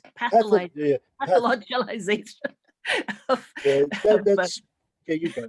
But pathologizing dissent is, you know, that's what the fascist will implore the psychiatrist to do. So, yeah, these are some of the reasons why our mental health system is globally in crisis. You know, it's not just in Victoria where we're having a royal commission at the moment. It's globally in crisis because the worldview that we had 70 years ago thought that all mental illness was a product of genetics or of chemical imbalance. And neither of these have been shown to be a fundamental determinant of mental illness. Mental illness is largely a product of existential crises related to violence, oppression, difference, trauma. You know, it's a response to trauma, either in the current generation or as a phenomenon that's intergenerational and cultural. And so, you know, we're losing too many of our best people to not just mental illness, but to premature death 25 years before their peers because they're forced to take medication that just wrecks their metabolic system and causes diseases of civilization like heart disease and cancer at much earlier rates.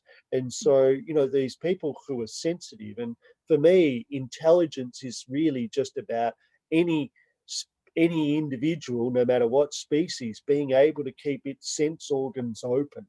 And as soon as you give someone a chemical straitjacket, you're shutting down their sense organs. And so their ability to build on the natural sensitivity or the sensitivity that's implicit in their organs, their sense organs, gets lost. And so you're shutting down these people. And so all of the traumas are being shut down chemically. And so we're not actually resolving the traumas. We're not doing conflict resolution. We're not doing restorative justice. We're not doing regenerative justice. We're not working through issues around inequality because we've got chemical straitjackets. And when we lose them, a whole lot of people are going to go into withdrawal very abruptly because these actually change some of the structure of the brain. Potentially, they can alter the number of receptors. For instance, if you're adding a drug that's supposed to increase dopamine or serotonin, the body might respond to that by reducing the receptors. to try and get the system back into what it considers equilibrium. Then if you stop taking the medication, now you have drastically less dopamine or serotonin than you normally would have had, and you feel even worse. And so there's going to be huge problems when people go into withdrawal. And I can imagine hundreds of thousands of people going into withdrawal at the same time. This is not going to be pretty. And we absolutely have to develop these human systems for dealing with the actual underlying trauma. And the peer support groups that are used in drug and alcohol rehabilitation centres are extraordinary at getting people to own honestly that which happened to them in their lives, that which they felt the need to medicate themselves against, to anaesthetise themselves to, because it was so painful. So the technologies are social technologies, they're emotional technologies, they're relational technologies, they're techniques, they're technique, which is a different form of technique that comes from the Greek. They're processes, they're ways of being human together, they're questions that we'll ask of each other, they're ways of sitting with one another, they're ways of hosting processes. And they're so vitally important, and yet they're ignored because we've got this techno solutionism, this techno-utopian drift that, you know, everything's going to be like the Jetsons with a pill for this instead of a meal, and, you know, we can just fly around with our backpack on, and, you know, this is never going to happen because we just don't have the energetic basis to be able to deliver this for all humanity, and we don't have the basis to deliver psychiatrists for every person. So 1 in 5 people are going to experience mental health problems concurrently or currently in the West, and we know that this is likely to increase as the degenerative dynamics really kick in. So we've got to find ways that are post-professional ways of dealing with this and post-institutional ways of dealing with this. And this is how people come together. So again, you know, having as part of your core education practices in Dadiri, practices in deep listening, practices in emotional CPR, ways of being human with one another, intentional peer support, looking after each other, you know, how we look after each other, how we look after ourselves and one another during radical decline, during crash, during catastrophic collapses that are, as Nicole said, there are all sorts of different systemic dynamics all playing out at once. And it's not going to be pretty. It's going to be ugly. And it's going to be extremely challenging for each and every one of us.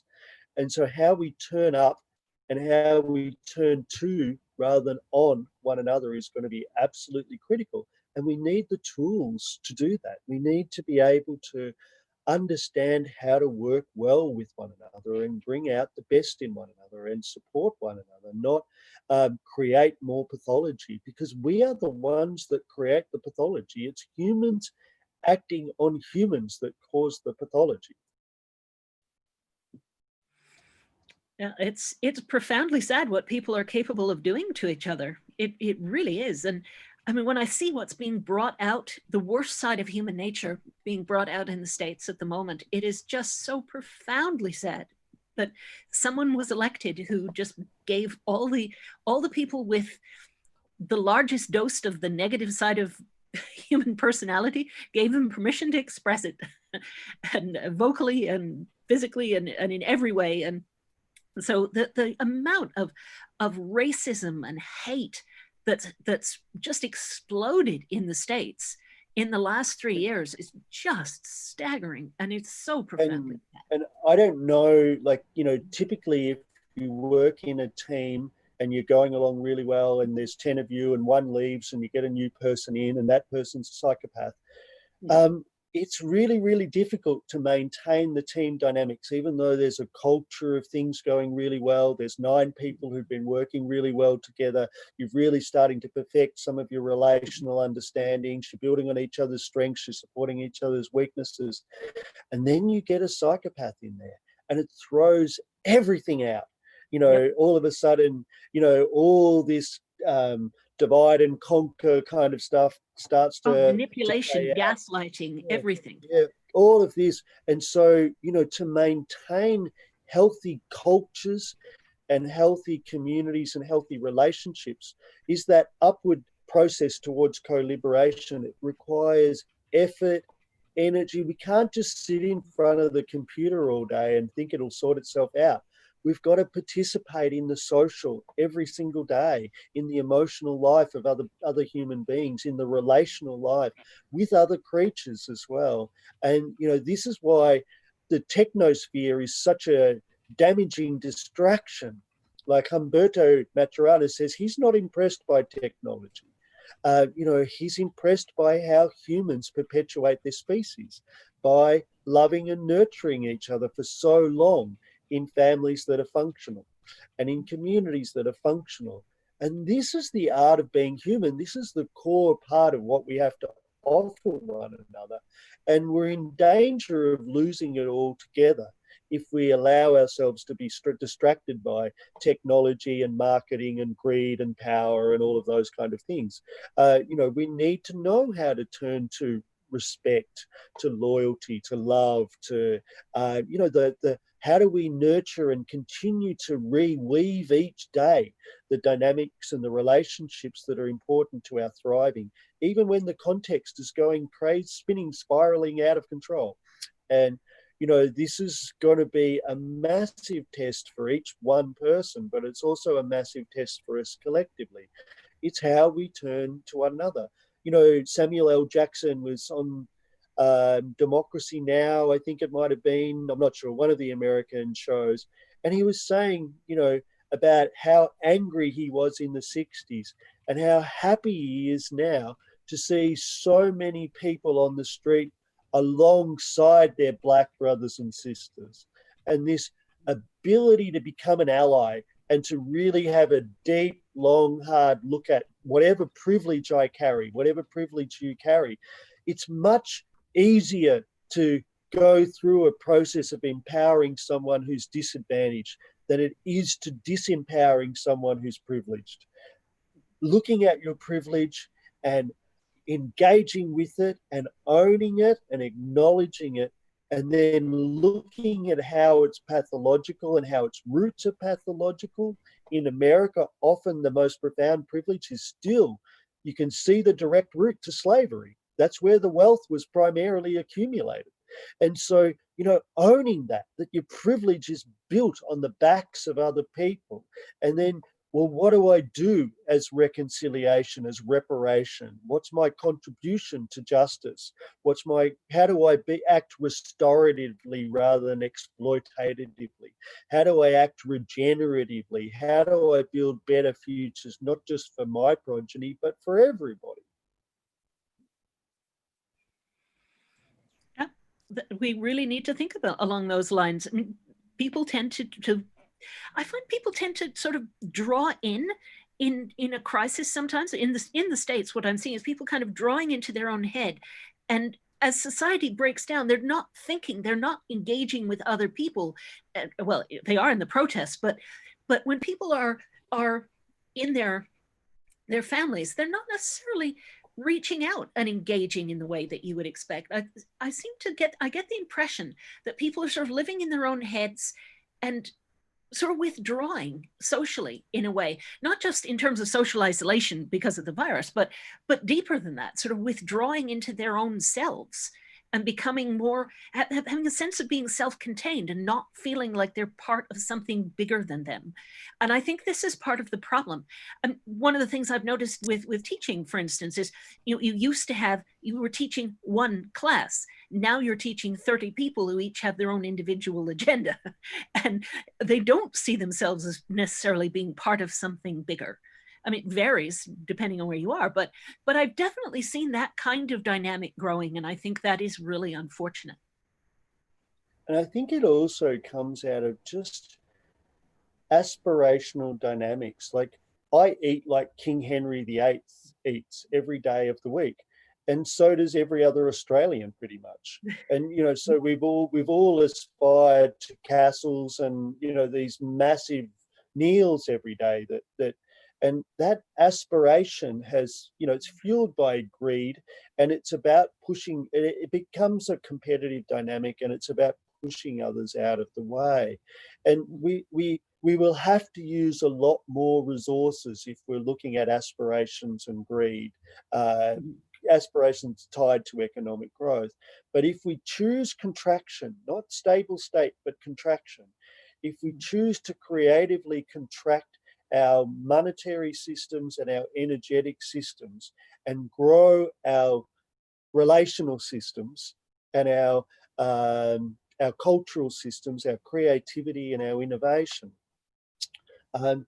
there's no end of opportunity for us. It just means that a few privileged people won't be able to so dominate as they currently do. And, you know, this profound democratization process, you know, I sense that there's people in the United States speaking with each other through all different forms all of the time at the moment. It's a profound moment for your country. It's a watershed right now. You know, you've got these dynamics around extreme right wing and extreme left wing playing out in the community, and you've got your politics off to the right. Like, you don't have a left wing in parliament, it's all right wing or extreme right wing. Yes. Our right wing party in Australia is further to the left than your Democrats. Same in Canada. You're way off to the right in the United States. So I don't see a future for the system as it's constructed at the moment. Not that the future should be to the left necessarily, but it just can't be where it is right now.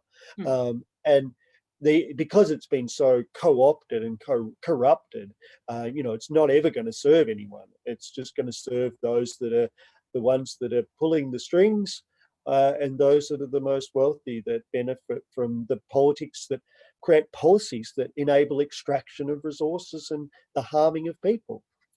So, you know, that needs to change fundamentally, but Americans do seem to be talking to one another. They do seem to be rallying. They do seem to be doing alongsidedness. They do seem to be making an effort to understand what different life experiences and different cultural contexts and different situations that people grow up in make a difference. And those that are putting out the bridge and making an effort to walk in someone else's shoes or to walk alongside someone else and to actually understand their world, you know, that's the great hope in the United States, is, you know, people turning to one another, not just turning to people who are the same in the same neighborhood, but to actively seek out difference and to be able to provide your own education process by engaging not in a way that's benevolently paternal with someone else that you judge as being inferior, but being able to say, brother, sister, let us work together. You know, let us go through this kind of process together as peers, and let's see how we can play well together rather than dominate or, you know, perpetuate feelings of superiority and inferiority, any kind of hierarchical distinction. Like, we can all make hierarchical distinctions against the mean and say I'm better than the average on something, but I'm also going to be way below average on something else. And those kind of competitive dynamics are they're just not going to help in this moment. You know, we've got to be able to see the value in it, not only every person, but in every life form. And that's a parliament of all species. Like, how do we get like a Congress of ecosystems, or a Congress of watersheds, or a Congress of alternative futures, or, you know, these kind of additions to our governance decision making?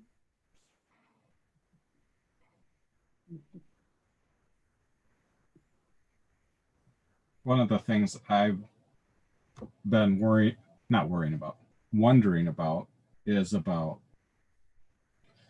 the stories that will emerge, that will be told to the great-grandchildren, of the stories that emerge or are forged during this time that will become memes and perpetuate themselves into the future. And I know those stories will be different depending on where a person lives and their family and whatnot, but like you were talking earlier about this this group of 10 that makes a great team, that's done their forming, storming, norming, and now they're to the performing stage. And one leaves. They're actually transforming. They're in a fifth stage. They've gone beyond. Like Benita Roy in the United States has done amazing work with small groups of people, looking at, if we can successfully leave all of our baggage behind as we enter the room, what's possible? And they practiced that for years until they got to the point where it started happening. And wow, the leap off was something beyond, what we see in that, storming, norming, performing kind of frame. It's like the potential of what humans can do together. Like we coordinated spatially and temporarily with much bigger species that were much more dangerous or lethal than us, out on the savannas. And, we did that sort of shit and we did it incredibly well. Like there's no end. The potential that can be tapped is much more than we believe it is today. But it requires us creating the conditions to allow for those things to emerge, to get our knees off the necks, to be able to stop the barriers to flourishing and successfully, the barriers to living, the barriers to being able to transcend the conditions that have held someone back. And I love that addition, Daryl, to the thought, because that's kind of in a different direction from what I was thinking. Because what I was thinking was, suppose there's a story in the culture in the future where there's the story of the 10 and the one leaves and the sociopath comes in, and then this is what happens. And so when you're in a group of 10, when you're an adult, you'll remember this story, because stories help us make decisions. Stories that we learned as children, stories that we share with each other. The whole hero's journey story is this psychology. And so that's one of the things that interests me is what are these stories, maybe stories from the past that have made it to now, fables or parables or whatever, that have made it to the now, that are going to continue, or new stories that are going to be formed now. And just this idea of the sociopath coming into the group. And, Nicole's talking about Donald being one of these that comes into the group, and now the group can't perform anymore, so. I think we need to think of stories as a technology. And Barry Jones, who used to be we had an Australian foresight centre embedded in our parliament, a commission for the future in the 1980s in Australia. New Zealand had one as well. They had theirs a couple of months before ours. We thought it was a good idea and did it too. And he wrote a book called Sleeper's Wake. Like Barry is a genius. He's incredible. And in Sleeper's Wake, we studied it at high school. And I can remember in the appendix, there was Barry Jones' 7 laws. And one of them is every new technology has an equal capacity to enhance or degrade human and social life. And stories are one of those technologies. They're just another technology. So again, don't default to nature and the romanticism of nature. Don't default to Christianity and the Garden of Eden. There's not some special start point that we should go back to, just like there's not some steady state or end point, that steady state that we should occupy or end state that we should aspire to. It's a dynamic unfolding phenomenon, and we'll need to change the very nature of our stories. This is what William Irwin Thompson was saying when he said, when you move from a riverine civilization to an Atlantic civilization to a Pacific civilization to a planetary civilization, the mathematics changes, the literature changes, the art changes, the science changes. So we need our stories to reflect that dynamic change. They need to be more about complexity, chaos, catastrophe,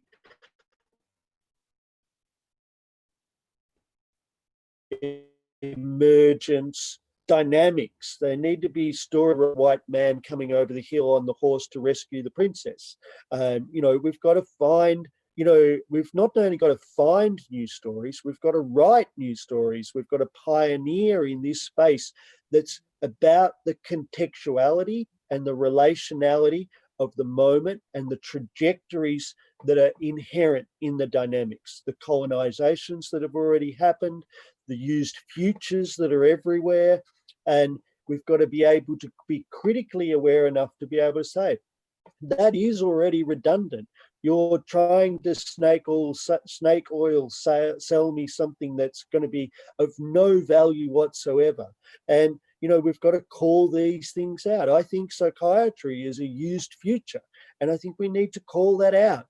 I think neoliberal corporate managerialism and globalization and our conceptions of economic growth, they're not science. They're all fundamentally flawed, and they're as flawed as the individuals who first created them. And we need to make all those links, and those stories need to be cast aside. But of course, you don't throw the baby out with the bathwater. I watched a profound documentary on Friday night with a friend, and it was called I Am Not Your Negro. And it was Ruiz, so I think he's from Cuba or Puerto Rico, and he's done this documentary drawing on all of James Baldwin's work. And James Baldwin was extraordinary in his writing about race in the 1960s. And, he was engaged with at least 3 other leaders in the space, Enzo, Martin Luther King, and the guy from the Black Panthers, I've just forgotten, he's Malcolm X. And, he was a gay man who was also a black man. And so he had the weight of the state and the weight of the cultural expectations of the time doubly on him. And he had the precipitarity, the capacity to kind of think through all of those dynamics and develop a transcendent narrative. Some people in his time accused him of being too sympathetic with the oppressor, but his work is timeless. So it's finding some of those gems like James Baldwin, where the work is absolutely timeless, and seeing how relevant that is for our time. That's what Paul Wildman calls the archaic Renaissance. Being able to draw on everything that's gone before us, but not just getting stuck in the tropes that are redundant. So story's not an answer to everything either. Just like mathematics is not an answer to everything. Just like technology or Christianity or nature. I think we live in interesting times, and I'm very curious about what the future holds for each one of us. I think we're all going to have interesting stories to tell in the future. I think so. When we launched Imagine the Future, it was Meryl Finlay's project. She was amazing. And Imagine the Future established the Ecoversity. And I think I was maybe 21 or 22 when she invited me in to work with her. And I so loved it. It was an eco-feminist futures organization. And Elise Balding was invited over to do the launch. And her father, Kenneth Balding, was one of the leading proponents of systems theory of the day, along with Gregory Bateson. And so he came over to launch, she came over to launch the world's first eco-feminist futures organization. And it was the longest running futures or foresight institution in the Southern Hemisphere, Imagine the Future. And so this developing a capacity for foresight literacy is more important than imagining what the future might hold. So how do we actually look at critical future studies, at integral future studies, at causal layered analysis, at all of the different foresight and future tools that exist in the futures? Like, it emerged as a discipline probably halfway through the century, but really it's consolidated and matured in the last 10, 15 years. And there's no end of really interesting ways to look creatively and critically at futures and future studies. And certainly one of the key innovations is not to think of the future, or to even think of the present or the history. there's always a multitude. And there's always going to be, like, that idea of the future's already here. It's just unevenly distributed. There's always there's so much richness in the foresight and future studies field. And to engage with that is critical. Like, it's one of our capacities that our frontal cortex enables, is we can do foresight, but it's not taught to us. We're not actually taught how to do it, and it's not something that's handed to us. The Indigenous people, this is what Tyson Yunkaporta's amazing book Sand Talk tells us, is that they do pattern literacy, they do systems understanding. That's how they make sense of the world. That's the lens that they look through, is systems thinking, systems doing, systems feeling, systems acting, systems enacting, interacting, intracting, all of these systems environmentally. So it's all there in their way of being in the world. And so that's the literacy that they cultivate amongst their communities. And that's what their legacy is, that they pass on. We retire, they have eldership. I met an Aboriginal fellow when I was up at a festival a couple of years ago, and he was being called in his sleep by the dead elders to step up into eldership. He was 54 years of age. He and I were the same age. And so, he was so frightened of the responsibility that comes with eldership. In the United States, I think if you live in New York, you retire to Florida and you live in an old people's home and you play golf. So we don't have that comparable structure where people take responsibility for being bearers of the culture. That's what eldership could be about for us. We've got to focus on youth to the detriment of all other ages. And youth is where we're at with the Pyrocene. Youth is where we're at with capitalism. Youth is where we're at with politics. We're stuck in immature dynamics. We haven't grown up. We've all become perpetual children rather than taking responsibility with one another for adult agency and adult dynamics and appropriate assertiveness and all of these kind of things. This is there waiting for us to do it, but we need to nurture systems that are not hierarchical and violence orientated, that leave us traumatized as children. We've got to be able to support each other to flourish. It's not just the mothering that happens in the first few years of life, or the parenting or the community that gets kids through to primary school or through primary school. It's what do we do when we're trying to support, no one wants to bring up a child. You want to bring up an adult. Your community wants to have a community of adults. And to do that, we've got to do more with young people. We've got to work with young people to not allow them just to be lost in rabbit holes on the internet, but to have them having responsibility and practicing having responsibility and making ethical decisions at a community level in institutions that we value. These are the sort of legacies that we build in. The future's not something that's out there as an abstract thing to think about. It's something that we genuinely create every day. And when we do something different, when we practice safe fail experimentation, incredible things happen. Instead of fail safe, top down, super engineered, massive mega projects that are high risk, like what happened in Japan with the tsunami and the nuclear power plant and everything, those kind of fail safe systems, everything with ecological dynamics is vulnerable to some extreme. And we're getting more and more extremes every week and every month of the year.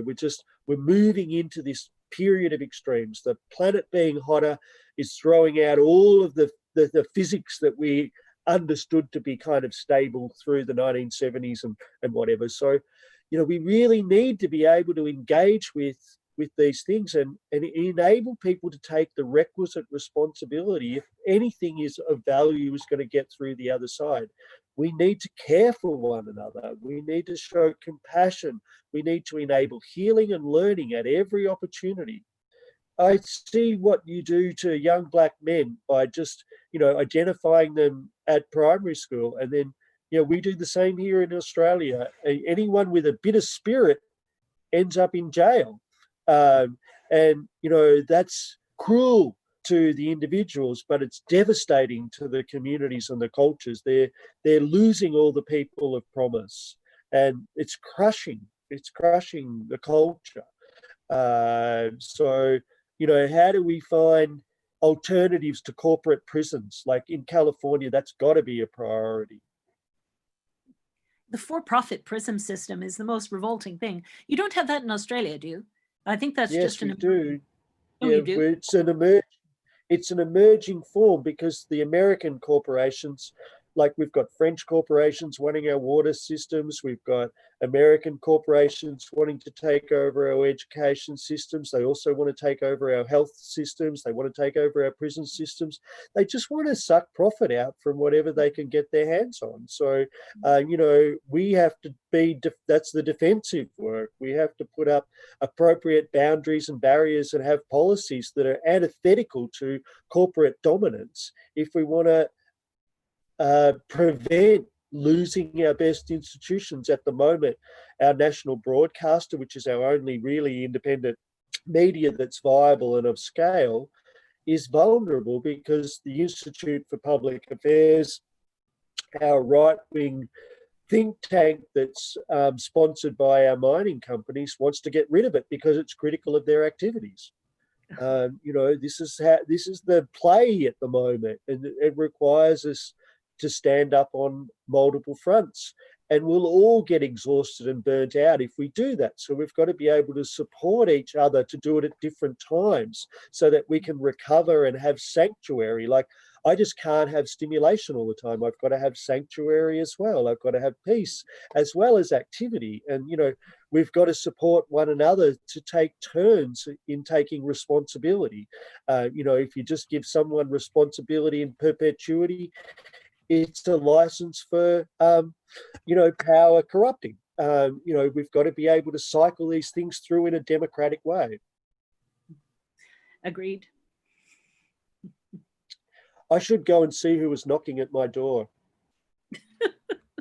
Daryl, thank you so much for spending all this time with us. That was probably much longer than you anticipated. I had no idea. I had no idea how long it was going to be, but yeah, thanks for the chat. I never know either, but we just do these things and they go in whatever direction they go in, and they're always fascinating. So. Nicole and I got to hang out when she lived with us in Eltham in Victoria for a few months. And it was fascinating for me. I learned so much from Nicole, and I know David Holmgren, my colleague from permaculture, he also values Nicole's perspective. And yeah, it's just, we're lucky to have people in our midst who are willing to do that work across disciplines, to be the deep generalists rather than just the specialists. And yeah, we need people like Nicole and the sort of systems work that she's done online to join the dots up, to make more obvious that which we can't see. You do very well at that as well. I know so many people who do that, and it's fascinating. And this is one of the things that I found the most interesting about all the traveling that I did for several years, that I got to meet these amazing systems thinkers from all over the world. They would come out of the woodwork, and sometimes I'd be staying with them, and other times I would just meet them as part of the events that I was doing. But I just got to have 5 years of the most amazing conversations known to man. And it was absolutely brilliant. It's much harder now. I'm staying in one place. So now there's, I don't get to go out and meet people all over the place except online. But yeah. So our biggest challenge, I think, is to accept that we are serfs at the moment. We are slaves of a system. We're all slaves of a dominating system. It's got patriarchal elements, but it's also got economic elements. Like these are systems of control and command and control. And they're the farmers. Yeah, we want to liberate ourselves. We want to liberate everyone. Like, this is the opportunity of the moment. Should we be able to ride out the climate catastrophe and the biological and ecological catastrophes, the contextual catastrophes? We want to be able to take something with it that will allow us to be first restorative and then regenerative. And yeah, you know, these are amazing times for that. But, you know, I get paid a little bit of money each week and it's enough for me to just keep the wolf from the door. But essentially, we're constrained. You know, we've allowed ourselves to just take these little amounts of things that, you know, the crumbs that fall off the table in exchange for some artificial security and safety. And, you know, we're not doing what humans can do, which is, you know, be active participants in the perpetuations of dynamics that support the ongoingness of living systems. At the moment, we're doing the opposite. And we're doing the opposite by hiding away and having a little bit of gruel put underneath the door each day in our prison cell, rather than getting out and being active about what we really believe in and shaping and creating what happens next, rather than thinking about or imagining the future. You know, we do need to act. It has to be embodied. It can't just be cerebral. Very true. Well, I think that's a good place to end. All right. Thank you so much, Aaron. Well, thank you so much, Good to see you Daryl. again, Nicole. Good to see you again, Nicole. Great. Hello. And for anybody that's watching on YouTube, you know, tap the like, especially if you made it through 4 hours of chat, and put some comments in the comment bar and subscribe and put an email and ring the bell and all those things. And Nicole, thank you so much for inviting Daryl. Oh, he's amazing. He's absolutely amazing. I mean, and I've met several people at that. David is like that too.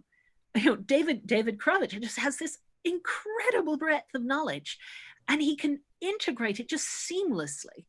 And I just love people like that. It's just wonderful. So yeah, I really feel that, I mean, Daryl had things he really needs to share with people, because he has a very unusual perspective, because he's lived a very unusual kind of life. And I just love listening to all the real human side of things. That's what I think is so incredibly valuable. This perspective of really understanding what makes people tick, and how to modify that in ways that send things in a positive direction. So I think it's fantastic. And he introduced me to a whole lot of other people too, not just in person, but well, the people he was talking about online. Some of them are not even alive anymore, but he was sharing all this knowledge. And it was really, really interesting. One woman he talked about, Yolanda Wadsworth, she's still around. And I have not had a chance to read her book, unfortunately, but she's another person who's absolutely brilliant. And so she looks at social systems and things as well. And I don't have a great deal of detail of her field, but Daryl would know more about it than I do. But I remember meeting her, and that she was absolutely brilliant too. So. Well, you are welcome to invite more people, because I will. but I like this. I think 3 is good. Yeah, more than 3 is difficult, especially with being online, because you have this little bit of a time lag. So it's hard to know when to jump in to things. So you sort of jump in, you cut someone off, or it's going to get really awkward if we have a lot of people. I did that once on a site called The Diner, I think. And we had about 5 or 6, and it really, really didn't work. So a lot of it depends on the internet connection. I mean, I'm using my phone mobile hotspot. So, and you're in New Zealand, and Daryl I think was on his phone as well, it looked like. So yeah, quite possibly. Yeah. He didn't go into work today. So I guess the system at work wasn't going to behave itself for him. So he took a day off and used his phone at home instead. Well, that I'm very appreciative for. It was very interesting. This is probably a video that I will watch again. I mean, I often watch the videos a few days later. You probably have to, because Daryl is so deep that yeah. You know, the first time you hear this stuff, it doesn't necessarily sink in for anybody. It's something you have to kind of commune with to really take in the ideas. And there's so much depth there. That's the really incredible thing. If he hadn't ended up with bipolar, you would probably know him as a Olympic gold medalist and as a tennis player. That was one of the things that got disrailed. He was also an instrumentalist, I believe, a really, really good one, and absolutely top of his class in everything. And then he ended up bipolar, hospitalized for like a year, and lost all of it, and has developed the most incredible humility as part of that, really understanding what it's like from both sides of the psychiatrist couch, if you like. So he has an appreciation of what makes people tick that's just so much deeper than almost anybody else I know, that I just thought I have to bring him into this. All right. Well, I'm tired, and I'm sure if there's viewers on here that have been watching for 4 hours, or who managed to break this into several chunks, a bunch of 20-minute viewing sessions. I'm a bit tired too, because my alarm went off at 5 this morning, so I could get up for the previous one. Oh, that's right. Yeah, we were going to have David on, but David was not having internet. Yeah, so we'll do that another time. We'll do that someday. What was I going to say? Oh, well, on this channel, if you have not looked, Nicole and I have had a number of calls, and the only other guest that we've had on is Steve Keen, but he's come on a couple times. And but if you want to hear more from Nicole or from any of the interesting people that are around, check the channel out. It's Local Future on YouTube, and yeah, there's all sorts of interesting videos. And Nicole and I even had a 6-hour chat. Yep. About a month or so ago. So we're up to something like 35 hours, I think, as of today, roughly anyway. Yeah, I don't know, but I did make a playlist for Nicole though. So if you go and you look like type Nicole Foss playlist, it has like a playlist which has all of the new videos from 2020, and it also has like some of her lectures and things from earlier, including one from where was it Happen Films. Happen Films, and that was 2016-ish. I think it was earlier than that, because if I remember right, it was 2015, I think. You got to meet my little friend here today as well, who's been very insistent, because I think he's hungry, and he also really wishes to leave this room, and the doors are all shut. So. Yeah, I think mine's on the other side of the door too. So, well, thank you so much, Nicole. And again, if you watched, please thumbs up, because we posted it, for free and everything, no ads, nothing. So, and we'll see you all later. Yep. Bye-bye. See you later. Bye.